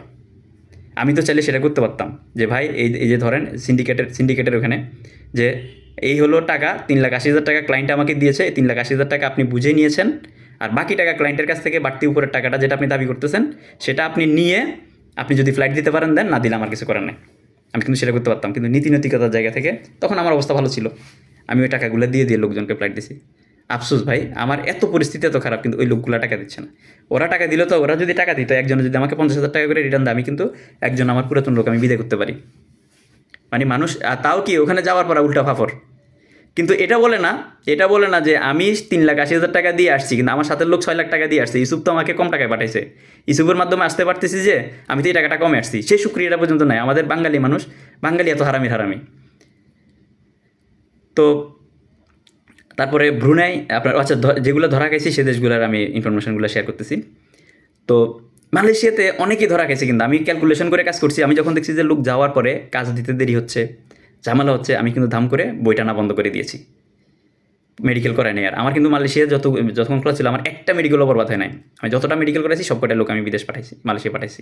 শুধুমাত্র লাস্টে যদি আমি পাসপোর্ট নিতাম তাহলে মেডিকেল বরবাদ হইতো। আপনি দেখবেন অনেক হাজার লোকজন মেডিকেল কিন্তু বরবাদ হয়েছে, মালয়েশিয়ার ভিসা পায় নাই, বা লাস্টে গিয়ে ভিসা পাইসে যাইতে পারে নাই।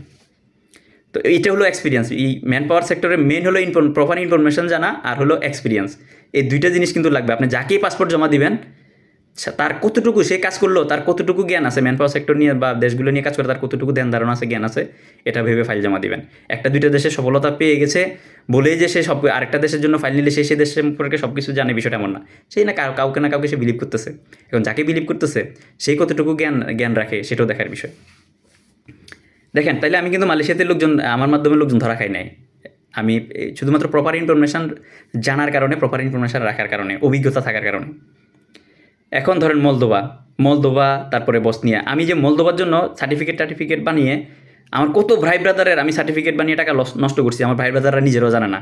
কারণ ওনাদের কাছ থেকে আমি টাকা নিই নাই সার্টিফিকেটের অ্যাটাস্টেড করার জন্য বা করার জন্য, সার্টিফিকেট এগুলা আনুষঙ্গিক যেগুলা কাজ করা লাগে এগুলোর জন্য, তারপর পুলিশ ক্লিয়ারেন্স এগুলোর জন্য। তো দেখেন, মলদোভা, তারপরে বসনিয়া আমি ডিরেক্টলি কোম্পানির সাথে ডিল করে ইন্টারভিউ করছি, ডিরেক্টলি আপনার স্কাইপিতে ইন্টারভিউ করে আপনার, তারপরে পারমিট দিচ্ছে লম্বা সময়। মানে একটা জায়গায় ফাইল ঢুকাইলে আপনি মুভও করতে পারবেন না, কারণ একটা আশ্বাসে যে ভাই একটা ভালো অবস্থায় আছে, দিচ্ছে, এই আশায় কিন্তু আপনি অন্যদিকে করতে পারতেছেন না, সময় বরবাদ হয়ে যাচ্ছে। তো এরকম মাইন্ডকে চিপেও দেখবেন অনেকে ফাইসা রয়েছে, অনেকে ফাইসা থাকবে।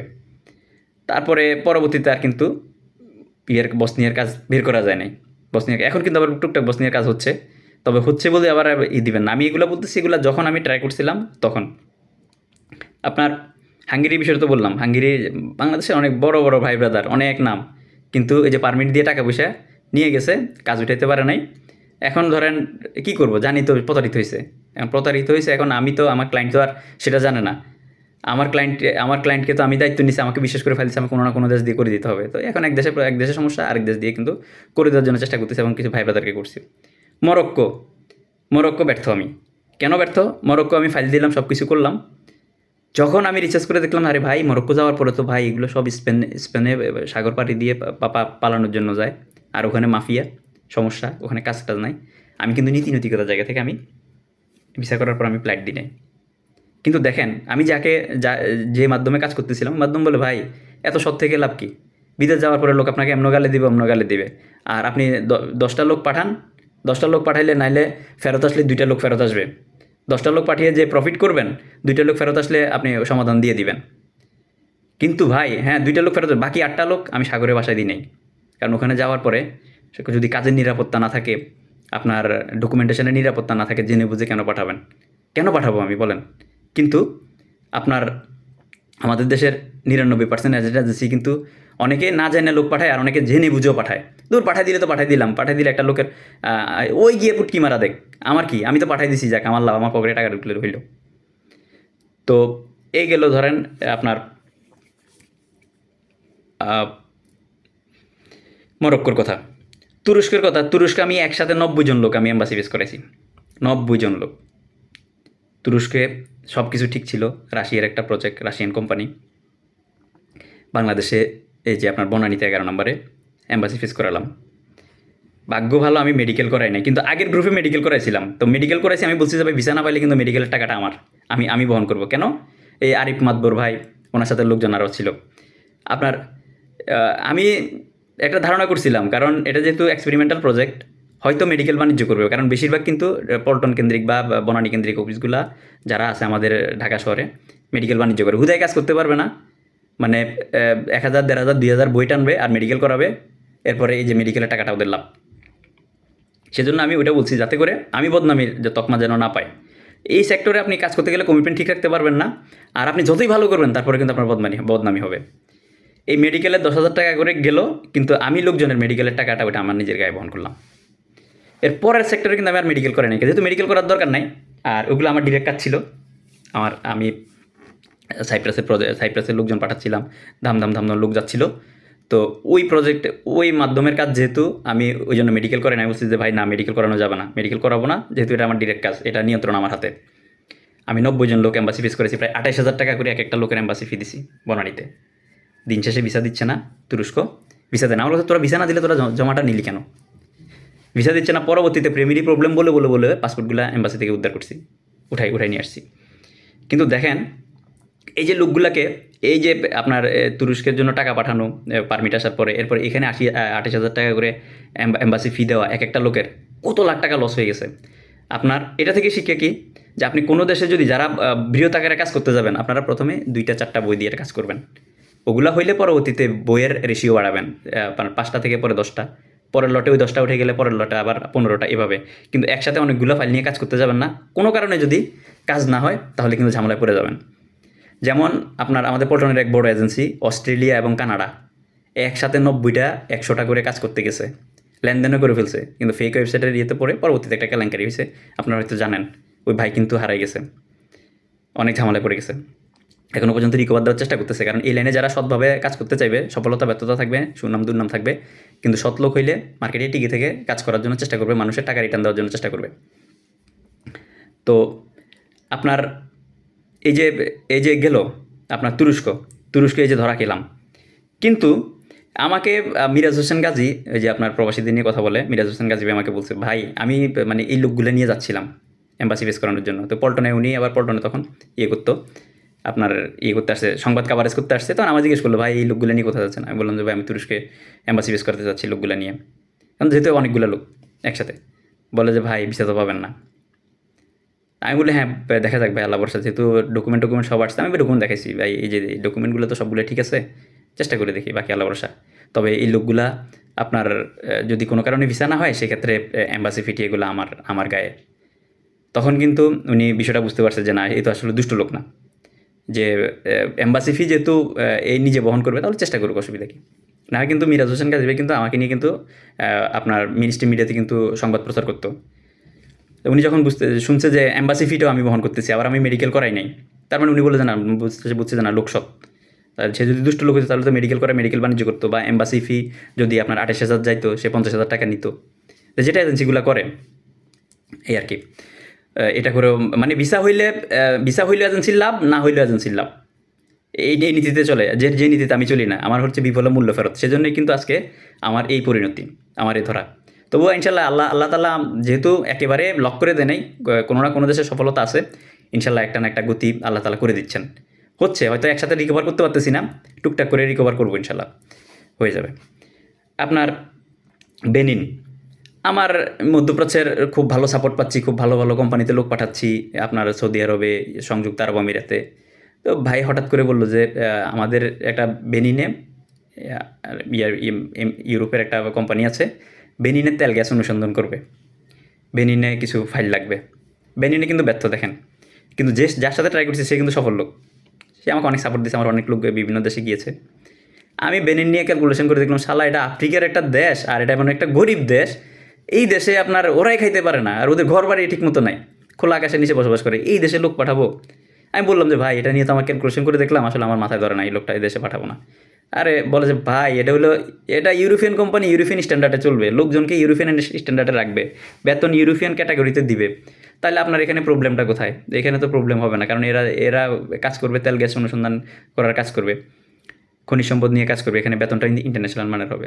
দিলাম ফাইল, পরবর্তীতে কিন্তু কাজ ওঠে নাই। তো দেখেন আমি তো ব্যর্থ লোকের কাছে দিই নাই, কিন্তু এই যে আপনারা যে মানে একজন লোকে চাঁদের দেশের ভিসা করে দিতে পারবে বললেও আপনারা মার্কেটিং করে ফাইল নিচ্ছেন, এগুলো কিন্তু ঠিক না ভাই। আমি হয়তো আমার মার্কেট ভাঙা সেসিস ভাঙা, আমি কথাগুলো বলতেছি, এগুলো কিন্তু কোটি কোটি টাকা ধরা খাওয়ার পরে কথাগুলো বলতেছি, এগুলো কিন্তু অনেক দামি কথা ভাই। হয়তো চেহারা সুরুত দিয়ে জাজমেন্ট করেন না ভাই আমাকে, আমার চেহারা সুরুত দিয়ে জাজমেন্ট করেন না, বয়স দিয়ে জাজমেন্ট করেন না, কারণ আমি 9 বছর ধরে এই লাইনে আছি।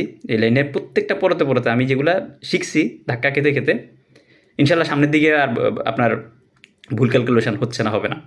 আমি যদি 5টা দেশ নিয়ে কাজ করি, অ্যাটলিস্ট আপনার 5টা দেশের মধ্যে 4টা দেশের কাজ হবে।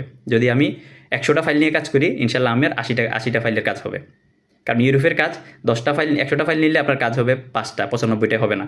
তারপরে যে এক্সপিরিয়েন্স আল্লাহ দিলে সঞ্চয় করেছি, ইনশাল্লাহ ঠিকঠাক মতো কাজ হয়েছে। শুধুমাত্র সময় দিয়ে যদি সহযোগিতা করেন, আর যদি লেগে থাকেন আপনারা, দায়িত্ব নিয়ে কাজ নিব, বিগত দিনে যেরকম এক দেশ না হলে আরেক দেশ, আরেক দেশ না হলে আরেক দেশ দিয়ে করে দিয়েছি, সেরকমই করে দিতে পারবো ইনশাল্লাহ।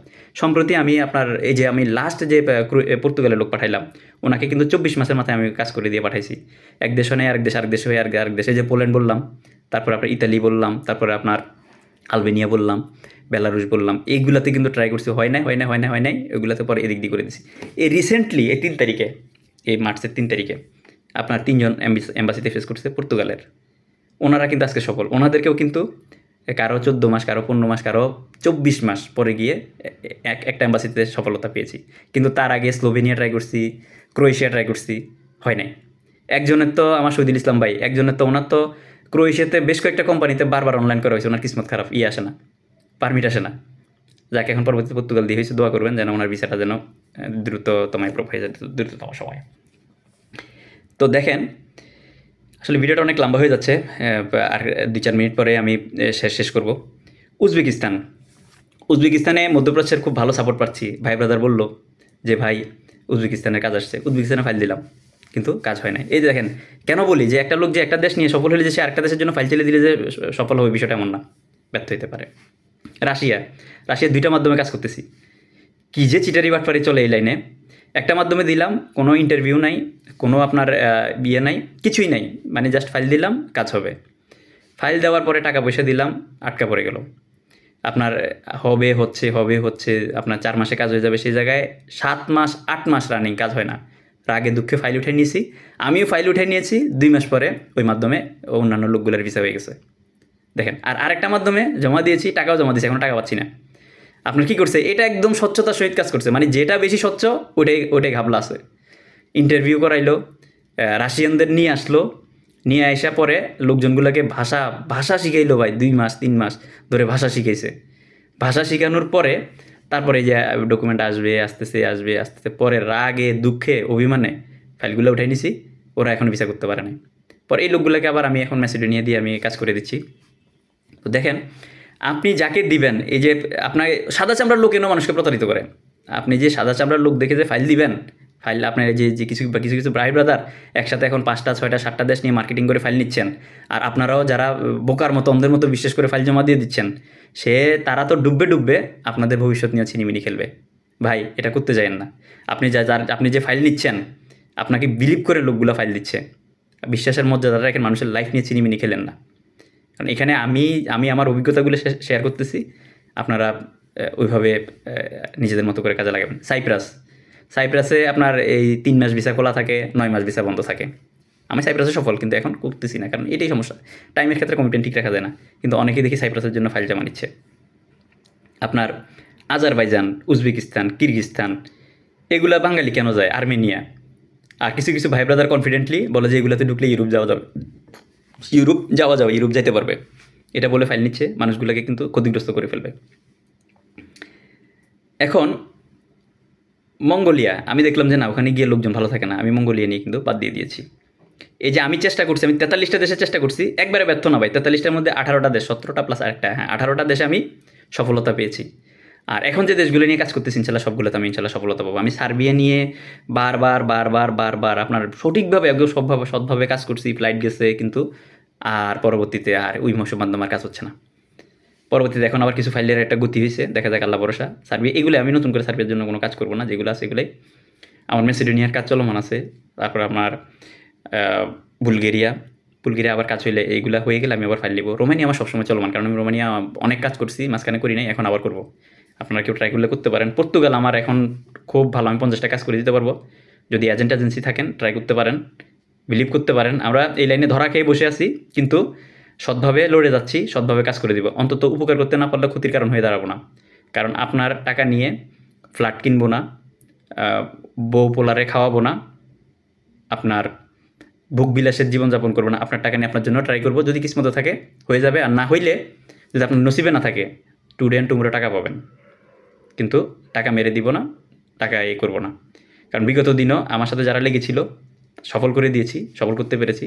যতদিন পর্যন্ত আমার ব্যাংক ব্যালেন্স ছিল, টাকা ছিল, ততদিন পর্যন্ত কিন্তু রিকভার করছি, পরিশোধ করছি। আমার এমনও ভাই ব্রাদার আছে 3 লাখ, 4 লাখ, 5 লাখ, 6 লাখ টাকা পর্যন্ত আমি পাইতো, আমি পরিশোধ করছি। যতদিন পর্যন্ত আমি পারছি, যতদিন পর্যন্ত ছিল। আমি চাইলে এখনও, আমি ইউসুফ চাইলে মার্কেট থেকে আমি 2, 4, 5 কোটি 10 কোটি টাকা উঠানো কোনো ব্যাপার না, কিন্তু আমি সেটা করবো না। নতুন ফাইল নিয়ে পুরাতন লোক বিদায় করতে পারি, সেটা করবো না। সেটা করলে করতে পারি, কিন্তু সেটা করবো না। আপনার যার যখন যে ফাইলের এগেনস্টে যে কয় টাকা লাগবে, যেটা নো অ্যাডভান্সে করতে পারবো সেটা নো অ্যাডভান্সে জমা নিব, যেটা যতটুকু টাকা লাগবে ততটুকু টাকা দিয়ে কাজ হাঁটাবো, কিন্তু মাত্র অতিরিক্ত টাকা নিব না, বা এমন কিছু করবো না যেটাতে আমি খাতরাতে পড়ে থাকি, আপনারাও খাতরাতে পড়ে থাকেন। তো আপনারা চাইলে আমাকে এই মুহূর্তে পর্তুগালের জন্য 50টা কাজ করতে পারবো। কোনো এজেন্সি যদি থাকেন, ভাই ব্রাদার যদি থাকেন, আপনারা ট্রাই করতে পারেন। আর যদি ভালো ইংরেজি জানেন, ড্রাইভিং লাইসেন্স থাকে, বা ড্রাইভিং লাইসেন্স না থাকলেও রোমানিয়া ট্রাই করতে পারেন, তবে ভারত যাওয়া লাগবে। আপনার নর্থ মেসিডোনিয়া ট্রাই করতে পারেন। নর্থ মেসিডোনিয়া আমার অনেকগুলো কাজ মোটামুটি একটা ভালো পর্যায়ে আছে, ইনশাল্লাহ নর্থ মেসিডোনিয়া ট্রাই করতে পারেন। আমি সার্বিয়া নিয়ে যেহেতু এখন টুকটাক ভিসা হচ্ছে, আমি এখন ফাইল নিচ্ছি না। আমার পুরাতন কাজগুলা যদি জটলা সৃষ্টি ক্লিয়ার করতে পারি, দেন আমি সার্বিয়া নিয়ে কাজ করার চেষ্টা করব। আর পরবর্তীতে, এখন না, সার্বিয়া নিয়ে আমি এখন বিলকুল ফাইল নিব না, কারণ আমার পুরাতন জটলাগুলো যদি ক্লিয়ার হয়। আর দোয়া করবেন যারা দূর থেকে গালাগালি করেন বা দূর থেকে দুষ্ট লোক, মন্দ লোক বলেন, আমি ইউসুফ আলী মজুমদার, আমার খোঁজখবর নিয়ে দেখেন। আদম লাইনে আপনি কমিটমেন্ট ঠিক রাখতে পারবেন না। আদম লাইনে আসার আগের ইউসুফ আলী মজুমদার, মানে এই লাইনে আপনি আপনার যদি কলিজা একটা কেটেও দিয়ে দেন, বলবে যে তার মনে হয় 2টা কলিজা ছিল, সেজন্য একটা দিয়ে শরীর হালকা করছে। আর এই লাইনে কমিটমেন্ট ঠিক রাখতে পারবেন না। এই লাইনে আপনি যতই করেন না কেন, আপনার বদনামি হবে।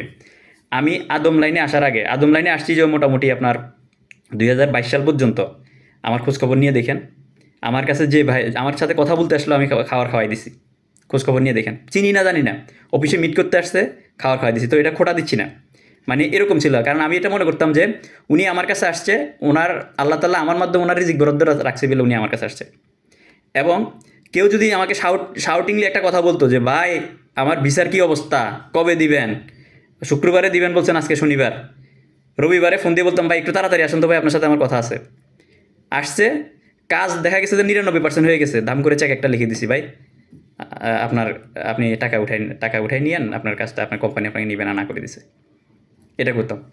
কিন্তু আমি যখন এই কাজগুলা, ইউরোপ কেন্দ্রিক কাজগুলা করতে গিয়ে, যখন ধীরে ধীরে ধীরে ধীরে ধীরে ধীরে এই যে প্রবলেমগুলো হইতেছে, একটা দেশ হচ্ছে না আরেক দেশ থেকে রিকভার করতে গিয়ে, কাজ উঠে দিতে গিয়ে, আবার যদি অন্য এজেন্সির মতো হয় না, বাস এই ফাইল বালিশের নিচে পড়ে আছে, কাজ করবো না, এটা তো লোকজন তো দেখতেছে না, কাজ করতেছি না করতেছি, পরে একটা সময় বিরক্ত হয়ে ফাইল রিটার্ন নিয়ে চলে যাবে, রিটার্ন দিয়ে দিব। এটা যদি করতাম, তাহলে আমি আজকে এই টাকার নিচে পড়তাম না। একটা দেশ হয় না, আরেকটা দেশে টাকা দিয়ে হাঁটাইছি, আরেকটা দেশে হাঁটাইছি, এইভাবে করতে করতে কিন্তু এখানে আসলে নসিবেরও খেলা আছে। একটা লোকের যদি কিসমতেই না থাকে, আমি এতদিন পরে এটা রিয়েলাইজ করতে পারলাম, তাহলে আমি শহীদ হয়ে গেলে কিন্তু হবে না। এটা হচ্ছে মূল কথা। এখন দেখেন, আমি ইউসুফ আলী মজুমদার, আমি যখন বিদেশে ছিলাম, যখন বিদেশে কাজ করেছি, আমার আন্ডারে আপনার এমনও প্রজেক্ট আছে 300, 350, 400 লোকে আমি হ্যান্ডেল করতাম। আমি আমার কাঁধে 17টা 18টা আইটেমের ড্রয়িং নিয়ে আমি লোকগুলোকে হ্যান্ডেল করতাম, দেখাই দিতাম। কাউকে সিকিউরিটি সিস্টেমের কাজ কাজ বুঝিয়ে দিতাম, কাউকে ডাটা অ্যান্ড টেলিফোনের কাজ বুঝাই দিতাম, কাউকে আপনার পিএবিএ সিস্টেম মানে ভয়েস ভয়েস সিস্টেমের কাজ শিখিয়ে দিতাম, কাউকে ভিএমএস সিস্টেমের কাজ শিখে দেখাই দিতাম করার জন্য, বিলিং ম্যানেজমেন্ট সিস্টেমের, কাউকে আপনার সিসিটিভি ক্যামেরার কাজ করার জন্য দেখিয়ে দিতাম, কাউকে ইলেকট্রিক্যাল কাজের জন্য আমি দেখিয়ে দিতাম। আল্লাহ তালা আমার মাথাটা ছোটো ছোটো দিয়ে দিয়েছে, মাঠঘাট ভাঙা সেসিস ভাঙা, কিন্তু আল্লাহর রহমতে মানে মোটামুটি বলবো না আমি সব জানতাম সংসদ, তবে আল্লাহর রহমতে 8-10 জন থেকে আমাকে একটু স্পেশালি বানিয়েছেন আল্লাহ তাআলা। আমি এই 17-18টা ড্রয়িং নিয়ে আমি কাজ করতাম, কাজ করে আমি মানুষজনকে চালাতাম, যাদেরকে আমি চালাইছি, যারা এখন আমার যদি ভিডিও দেখেন আপনারা কমেন্ট করেন আমি আপনাদের সাথে কেমন সৌহার্দ্যপূর্ণ আচরণ করেছিলাম। আমার ক্ষমতা থাকা সত্ত্বেও আমি কাউকে শাউটিং করতাম না, এবং অনেকে মেনে নিতে পারতো না যে বাঙালি হয়ে আমি বাঙালি কমেন্ট করলে মানে দিক নির্দেশনা দিলে মেনে নিতে পারতো না। তাদের কাছে ভালো লাগতো কি, ওই যে পাকিস্তানি বেঞ্চুদ বলে কাজ দিবে, গালি দিয়ে কাজ কাজ কাজ বুঝে নিবে, তারপরে ধরেন এভাবে আর কি, সাউথ ইন্ডিয়ানরা ইল্লা পোড়া বলে কাজ বুঝে নিবে, ওইটা তাদের কাছে ভালো লাগতো। আর যখন আমি কাজগুলো করতাম, বিভিন্ন ইউরোপিয়ানরা বা অ্যারাবিকরা যখন আসতো, এসে যখন জিজ্ঞেস করতো, মানে আধুনিক টেকনোলজি সম্পর্কে আমার যথেষ্ট ধারণা ছিল, এখনও পর্যন্ত আছে ইনশাল্লাহ, বিভিন্ন ধরনের সেন্সর সিস্টেম থেকে শুরু করে সব কিছু, ফায়ার ফাইটিং সিস্টেম থেকে শুরু করে। তো আপনার তখন আমি যদি বলতাম, যখন বলতো হোয়ার ইউ ফ্রম, আমি যখন বলতাম ফ্রম বাংলাদেশ, তাকাই থাকতো, মানে তারা মনে করতো যে বাঙালি মানে হচ্ছে ওই ক্লিনারের কাজ করবে, রোডে সাফ সাফাই করবে, ওই মাজরায় কাজ করবে, কৃষি কাজ করবে, কনস্ট্রাকশনের আপনার লেবারি করবে, অতটুকু পর্যন্ত। কিন্তু 16-17টা ড্রয়িং নিয়ে আপনার মানুষকে কাজ বুঝিয়ে দিবে, মানে এটা তো বাঙালি হতে পারে না। তো দেখেন এই যে তখনকার আমি ইউসুফ আলী মজুমদার, আমার তখনকার এই ব্যাকগ্রাউন্ডগুলো চেক করে দেখিয়েন, বা যারা আছে খোঁজখবর নিয়ে দেখিয়েন, আমার কিন্তু হেটার্স ছিল না। আমি ইউসুফ আলী মজুমদার যখন আমি পাসপোর্ট অফিসে চাকরি করছি, আমাকে ব্যবহার করে এলাকার বিভিন্ন দালালরা বলতো যে মানে তারা তাদের সুনাম কামিয়ে ফেলতো, যে ইউসুফ আলী মজুমদার কুমিল্লা পাসপোর্ট অফিসে আছে, আমার লোক গেলে লাইন ছাড়া কাজ হয়ে যাবে। আমি কিন্তু লাইন ছাড়া কাজ করে দিতাম, বিনিময়ে 1 টাকাও নিতাম না, কোনো কিছুই করতাম না। এবং ইভেন আমি পাসপোর্ট নিজে তুলে, পাসপোর্ট আপনার যখন বাড়িতে যেতাম, পাসপোর্টগুলো আমি নিজে নিয়ে আমি দিয়ে দিতাম, মানে এতটুকু সেবা দিয়েছি, বিনিময়ে কিন্তু 1 টাকাও কিন্তু নিতাম না। তো আমি যখন পাসপোর্ট অফিসে চাকরি করেছি, খোঁজখবর নিয়ে দেখেন তখনকার আমার সহযোদ্ধা বা যারা হেল্প নিয়েছে, বিনিময়ে 1 টাকা বরঞ্চ নিজের পকেটের টাকা খরচ করে করতাম। আমি ইউসুফ আলী মজুমদার, তখন আমার কোনো হেটার্স ছিল না। আমি যখন চট্টগ্রামে একটা দীর্ঘ সময় 10 বছর চট্টগ্রামে কাটিয়েছি, চট্টগ্রামের ইউসুফ আলী মজুমদার যারা চিনেন, যারা দেখছেন, তারা একটু খোঁজখবর নিয়ে দেখেন যে ইউসুফ আলী মজুমদার, চট্টগ্রামের ইউসুফ আলী মজুমদার কেমন ছিল, এই ছেলেটা কেমন ছিল তখন ছিলেন। এই আদম লাইনে, এখানে কমিটেন্ট ঠিক রাখা যায় না, আদম লাইনে ঢুকে দালাল বলে গেলাম, বাটপার বনে গেলাম, চিটার বনে গেলাম এখানে ঢুকে। অথচ আমি আদম লাইনে নিজে যে টাকা আয় করছি, 1.5 কোটি টাকার উপর আয় করছি, 1 টাকাও নিজে কোনো অ্যাসেট করি নাই, নিজে কোনো বাড়ি গাড়ি করি নাই, নিজে কোনো আপনার কোনো সম্পদ করি নাই, নিজের ফ্যামিলিকে আরামায়েশের জিন্দিগি দিই নাই। এই টাকাগুলা আদম লাইনের টাকা, আদম লাইনে ইনভেস্ট করেছি, আর যতদিন পর্যন্ত পারছি মানুষকে রিকভার করার চেষ্টা করছি। এখনও পর্যন্ত ঘুরে দাঁড়ানোর চেষ্টা করতেছি, ইনশাল্লাহ আল্লাহ তাআলা কিন্তু আমাকে সফলতা দিয়ে দিচ্ছে। আমি কোন পরিবেশে আছি, কোন পরিবেশে থাকি, আমি যদি আপনাদেরকে একটু ক্যামেরাটা ঘুরে দেখাই, হয়তো আপনারা আপনাদের চিত্র আপনারা বলবেন যে হাই শালার ক্যামেরা ট্যামেরা দেখি, মানে ভিডিও তো দেখি অনেক কিছু, হালাই তো ফকির নেই। সংযত কারণ আমি দেখাচ্ছি না, জাস্ট আমি ব্যাখ্যা দিতে চাচ্ছি যে এই লাইনে আপনি কমিটমেন্ট ঠিক রাখতে পারবেন না, একবার যদি ধরা খান আপনার পাশার লুঙ্গি পর্যন্ত থাকবে না।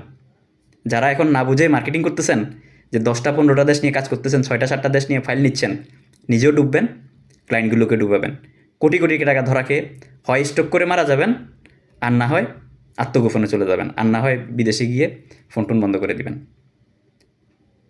এটা খুব সাবধান ভাই, খুব সাবধান। বাংলাদেশে অনেক, আমি যে কথাগুলো একদম সাবলীলভাবে কথাগুলো বলতেছি, 99% এজেন্ট এজেন্সি বাংলাদেশে ধরা খেয়ে বসে আছে, ইউরোপ কেন্দ্রিক কাজ করে যারা, তারা।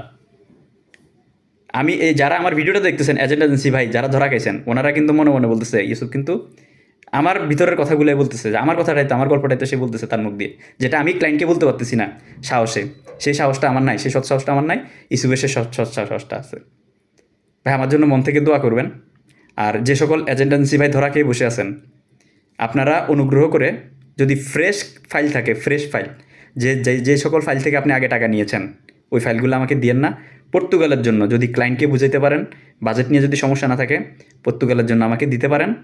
আমি হাত জোর করে বলবো, আমি আপনাকে কাজ উঠে দিতে পারবো, 100% গ্যারান্টি, যদি দেশ বন্ধ না হয়। করতে পারেন। যদি ইংরেজি ভালো জানে, রোমানিয়া ট্রাই করতে পারেন।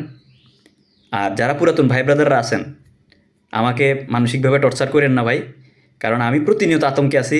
আল্লাহ না করুক কোনো কারণে যদি স্ট্রোক করে মারা যায়, তাহলে আমি আমার পরিবার নিয়ে চিন্তা করি না, কিন্তু আমি যাদের দায়িত্ব নিয়েছি, যে সকল ভাই ব্রাদাররা আমার কাছে টাকা পয়সা পাবেন, বা যাদেরকে আমি পাঠানোর জন্য এই যে 80%, 90%, 95% কাজ করে ফেলেছি, এই ভাই ব্রাদারগুলো কী হবে?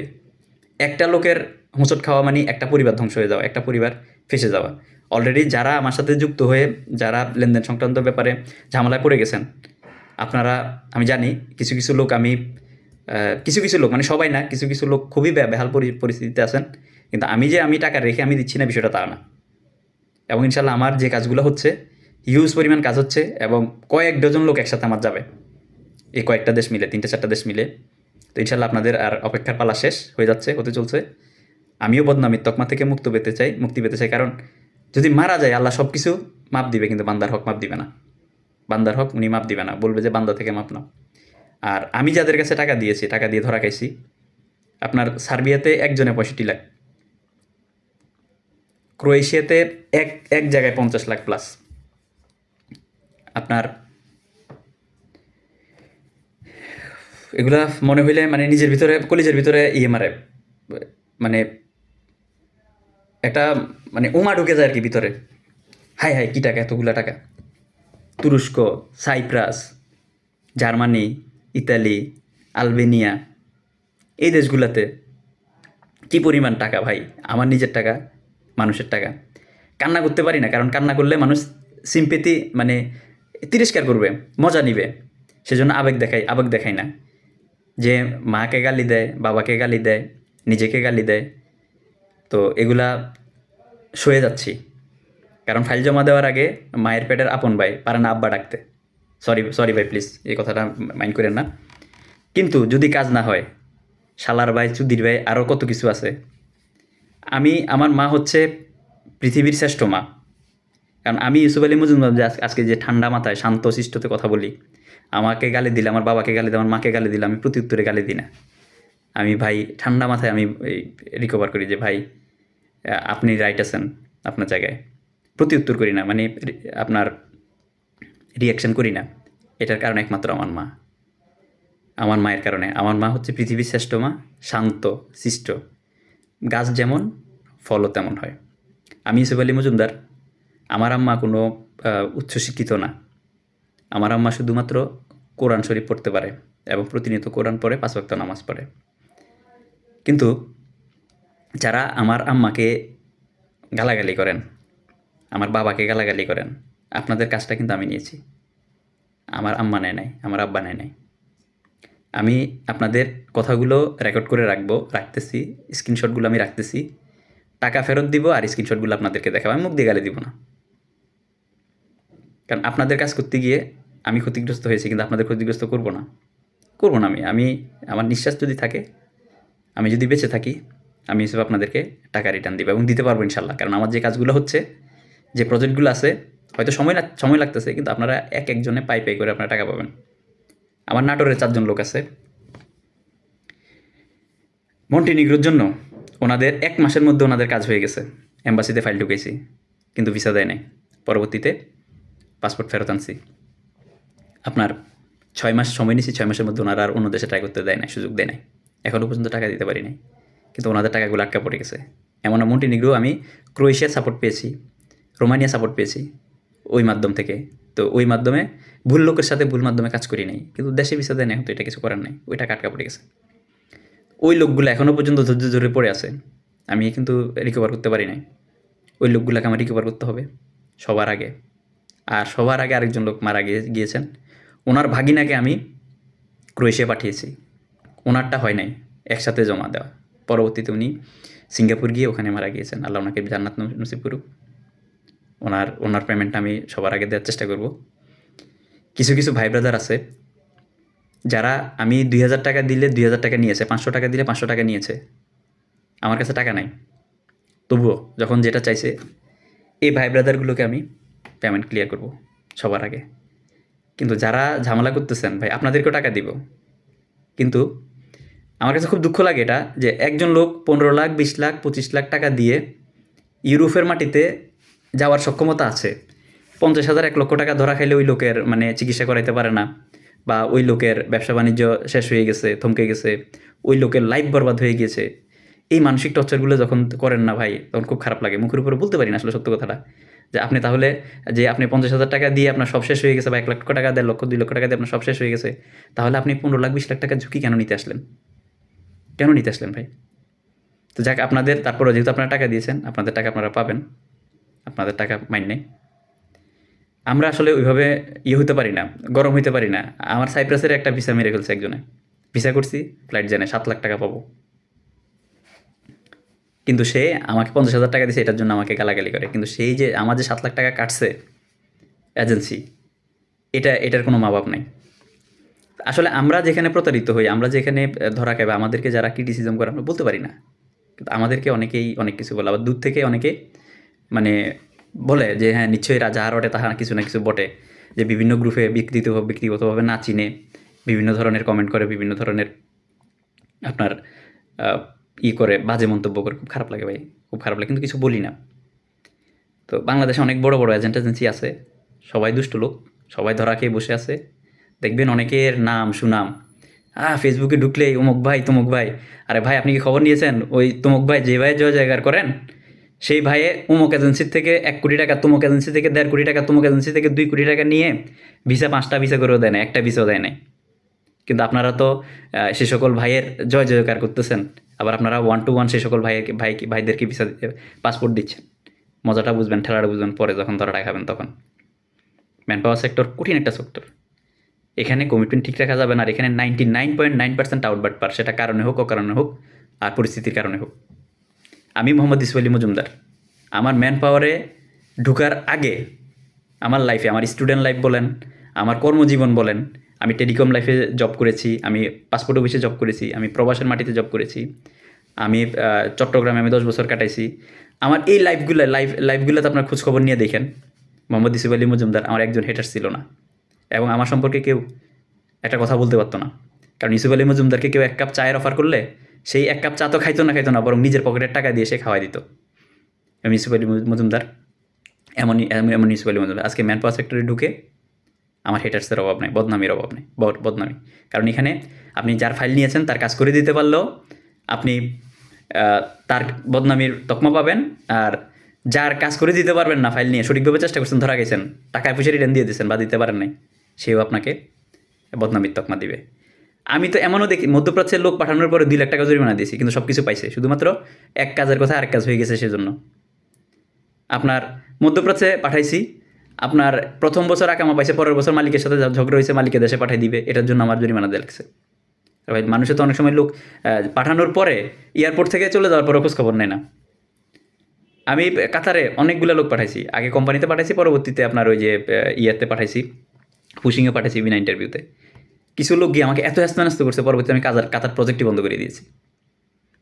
মানে যারা যাইতে পারে নাই তারা তো যাইতে পারে না, যারা গিয়েছে তারা যাওয়ার পরেও আপনি হ্যাস্ত করে আমার অফিসে ক্যাডার পাঠায়।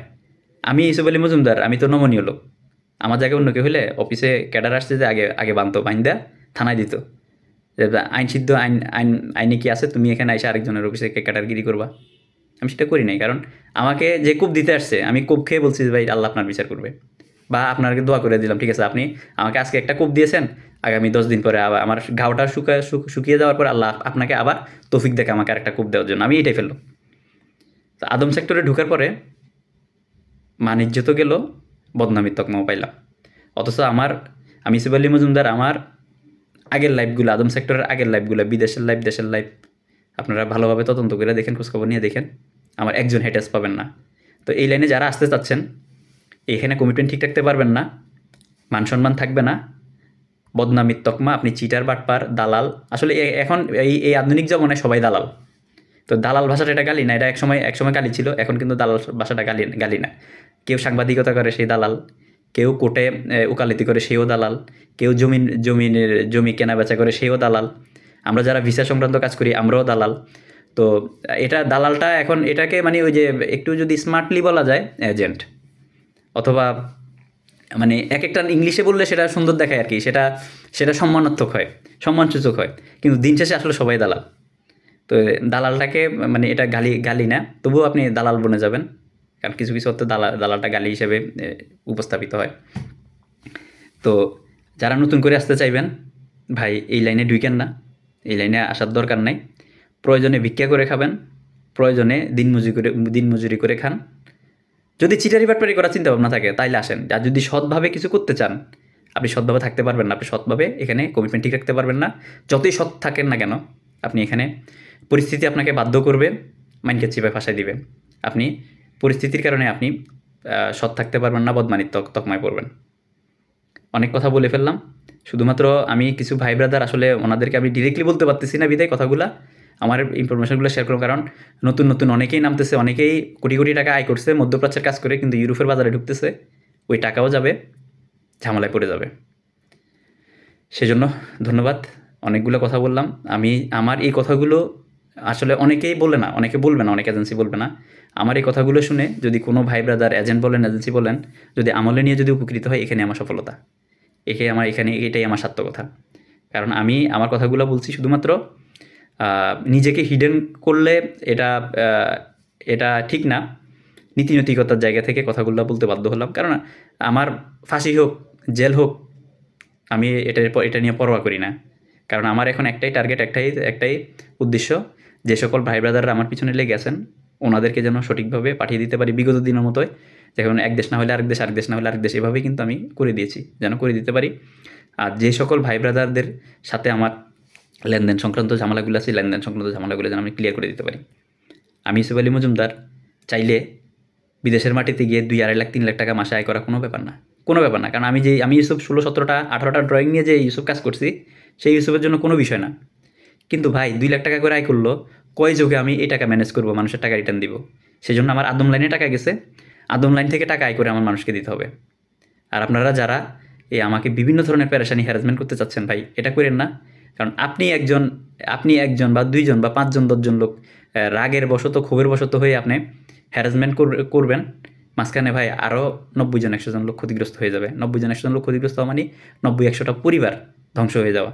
কারণ আমি এসব এই লাইনে থাকলে, টিকে থাকলে, আমি কাজ করে আমি আপনাদেরকেও সমাধান দিতে পারবো, মানুষগুলোকেও সমাধান দিতে পারবো। এটাই হচ্ছে কথা। আল্লাহ সবাইকে সঠিক বুঝ দান করুক, আর সবার সফলতা কামনা করছি। যারা নতুন করে এই লাইনে আসবেন, আমি হাত জোর করে আপনাদেরকে বলবো ভাই, এটা ওয়ান ওয়ে রোড, এটাতে ঢোকা যায়, বের হওয়া যায় না। আমি ইউসুফ আলী মজুমদার বিগত 3 বছর ধরে এটা থেকে বের হয়ে যেতে চাচ্ছি, বের হতে পারতেছি না। আর বের হওয়ার সম্ভাবনা, যদি হ্যাঁ বের হতে পারবো, যদি ধরেন চিটারি বাটপারি করতাম, ফোন বন্ধ করে দিতাম, অন্য কোনো একটা দেশের ভিসা করে চলে গিয়ে নাম্বার বন্ধ করে দিয়ে বাস করতে পারতাম, তাহলে বের হওয়া যায়। এটা চাইলে কালকেও বের হতে পারি, কিন্তু সেটা করব না। কারণ ওই যে উপরওয়ালার কাছে দাঁড়াইতে হবে হাসরের ময়দানে, উনি সব কিছু মাফ করবেন, কিন্তু বান্দার হক মাফ করবেন না। তো ভাই এই লাইনে ঢুকার আগে ঢুকবেন না, অনুগ্রহ করে বলতেছি ঢুকবেন না, কারণ ঢুকলে সমস্যা, এই লাইন থেকে বের হতে পারবেন না। আর এই লাইনে কমিটমেন্ট ঠিক রাখতে পারবেন না, আপনি হেটার্স বনে যাবেন। আপনি যতই সৎ থাকেন, আপনাকে মানুষ সৎ বলবে না। আদম ব্যবসা মানে কি? খারাপ লোক, দুষ্ট লোক, বাটপার লোক, চিটার লোক। আদম ব্যবসা করে মানে মাথায় আসলে এই তো চিটার, এটা তো চিটারের কাজ। অথচ এই লাইনে আসার উদ্দেশ্য হচ্ছে, একটা লোককে যদি বিদেশের মাটিতে কর্মসংস্থান করে দেওয়া যায়, তাহলে সে স্বাবলম্বী হয়, তার পুরো একটা পরিবারের রুটি রুজির ব্যবস্থা হয়। এই আবেগের জায়গা থেকে আসা, এই জন্যেই আসা। কারণ আমার ছোটোবেলা থেকে একটা উদ্দেশ্য ছিল যে আমার মাধ্যমে যেন হাজার হাজার লোকের কর্মসংস্থান হয়, হাজার হাজার লোকের যেন রুটি রুজির ব্যবস্থা হয়, হাজার হাজার পরিবারের জন্য আমি উপকার করতে পারি। আমার মেধা, শ্রম এবং আমার কর্ম যেন স্রষ্টার সৃষ্টির উপকারে আসে, এটাই আমার ছোটোবেলা থেকে আমার লক্ষ্য এবং উদ্দেশ্য। সেজন্য আমি লাইফে যখন যেটাই করছি, নিঃস্বার্থভাবে কাজ করছি। পাসপোর্ট অফিসে দালালদের কাছ থেকে টাকা পাইলে, টাকা যদি খাইতাম আমি, মাসে 2-4 লাখ টাকা তৎকালে আমি ইনকাম করতে পারতাম। করি নাই। নিজের কাজটাকে ভালোবাসছি, সৎভাবে কাজ করে গেছি। আপনার টেলিকমে যখন কাজ করছি, কেবল বিক্রি করলে আপনার মাসে লাখ লাখ টাকার কেবল বিক্রি করতে পারতাম। যারা টেলিকমে নেটওয়ার্কিংয়ে কাজ করেন আপনারা জানবেন, ভাগ নিতে পারতাম, হিস্সা নিতে পারতাম।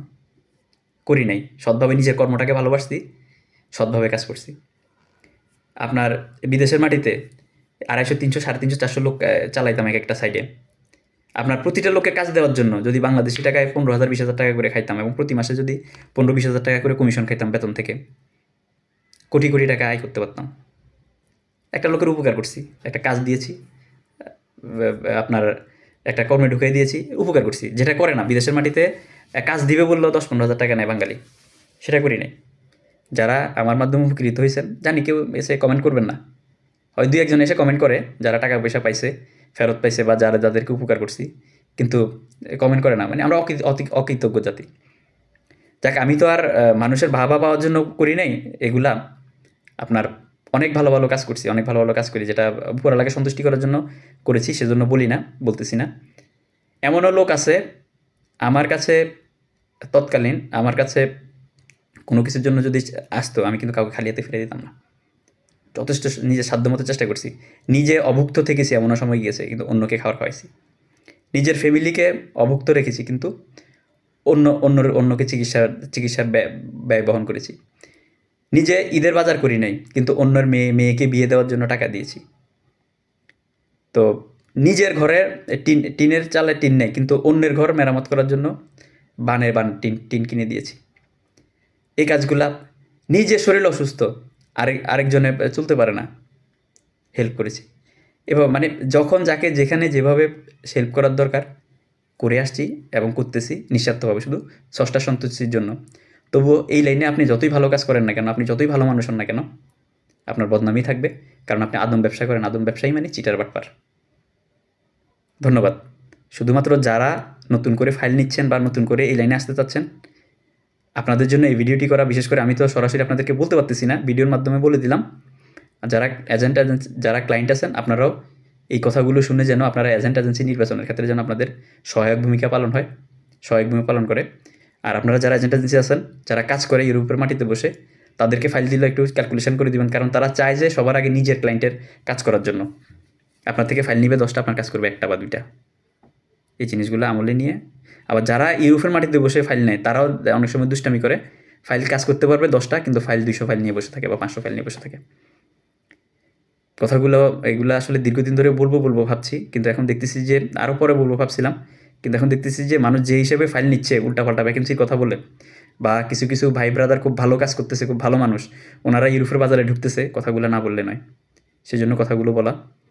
আমার যদি কোনো ভুল যদি বলে থাকি, বা কাউকে যদি কোনো আক্রমণাত্মক কথা বলে থাকি, আমার ক্লায়েন্ট, এজেন্ট বা এজেন্সি ভাই ব্রাদারকে, আমাকে ক্ষমাসুন্দর দৃষ্টিতে দেখবেন। কারণ এখানে আপনার আমি প্রায় 1.5 ঘন্টার মতো কথা বলতেছি। এই 1.5 ঘন্টায় আপনার স্লিপ অফ টাং হয়ে আমি চেষ্টা করছি যতভাবে মানুষকে আক্রান্ত না করে, মানুষকে আপনার কষ্ট না দিয়ে কথা বলার জন্য। তারপরেও ভাই, আমরা তো মানুষ মাত্রই ভুল আছে। কথার মধ্যে যদি কোনো ভুল হয়ে থাকে, ক্ষমাসুন্দর দৃষ্টিতে দেখবেন। আর যারা লাস্ট পর্যন্ত ভিডিওটি দেখছেন, একটা কমেন্ট করে যাবেন, তাহলে আমি বুঝতে পারবো আপনারা কতটুকু কী যারা মানে আপনি বুঝতে পারবো যে আপনি আসলে কতটুকু মন থেকে দেখেছেন, বা কতটুকু আপনি উপলব্ধি করেছেন। যিনি লাস্ট পর্যন্ত আমার ভিডিওটি দেখেছেন, আমি একটু কমেন্ট করে যাবেন, তাহলে আমি ধরে নিব যে আপনি গুরুত্ব দিয়েছেন। আপনি আমার মাঠঘাট ভাঙা, সেসিস ভাঙা বা বয়স দেখে আমাকে ফলো করেন নাই। আমার কথাগুলো, আমি যে যৌক্তিক কথাগুলি বলি, সেগুলোর কারণে মন থেকে আমাকে পছন্দ করেন বিদায় আমার ভিডিওটি দেখেছেন। ধন্যবাদ। দোয়া করবেন আমি যেন বেঁচে থাকি, আমি যেন দ্রুত আমার ভাই ব্রাদারদেরকে বিদায় করে দিতে পারি। আসসালামু আলাইকুম রহমতুল্লাহ বরকাতুহ। আর আমি যদি মারা যাই, কোনো কারণে যদি আমি মারা যাই, আমার একটা প্ল্যানিং আছে। আমার কাছে মানুষ যে পরিমাণ টাকা পাবে, আমি অচিরেই সেই পরিমাণ টাকার আমি একটা ইন্স্যুরেন্স করব, যাতে করে আমি মারা গেলে, আমি যদি মারা যাই কোনো কারণে, যেন ওই ইন্স্যুরেন্সের টাকাটা দিয়ে হলেও, যেন ইন্স্যুরেন্সের টাকাটা ক্লেম করে হলেও যেন মানুষজন যেন পরবর্তীতে টাকা পায়। দোয়া করবেন এটা যেন না হয়। আমি যেন জীবিত থেকে যে মানুষগুলো আছে, সেই মানুষগুলো স্বপ্ন বাস্তবায়ন করতে পারি, এবং আমার মাধ্যমে যেন আরও শত শত যুবকের ইউরোপ বা মধ্যপ্রাচ্যের স্বপ্ন বাস্তবায়ন হয়। বিগত দিনে যেমন আমি লোকজন পাঠিয়েছি, একটা লোককে পাঠানো মানে একটা পরিবারের রুটি রুজির ব্যবস্থা হয়ে যাওয়া। এই সৎ উদ্দেশ্য নিয়ে আসা এলেনে এই সৎ উদ্দেশ্যটা যেন বহাল থাকে, বহাল রেখে সৎভাবে কাজ করে যেতে পারি। আসসালামু আলাইকুম রহমতুল্লাহ বরকাতুহ।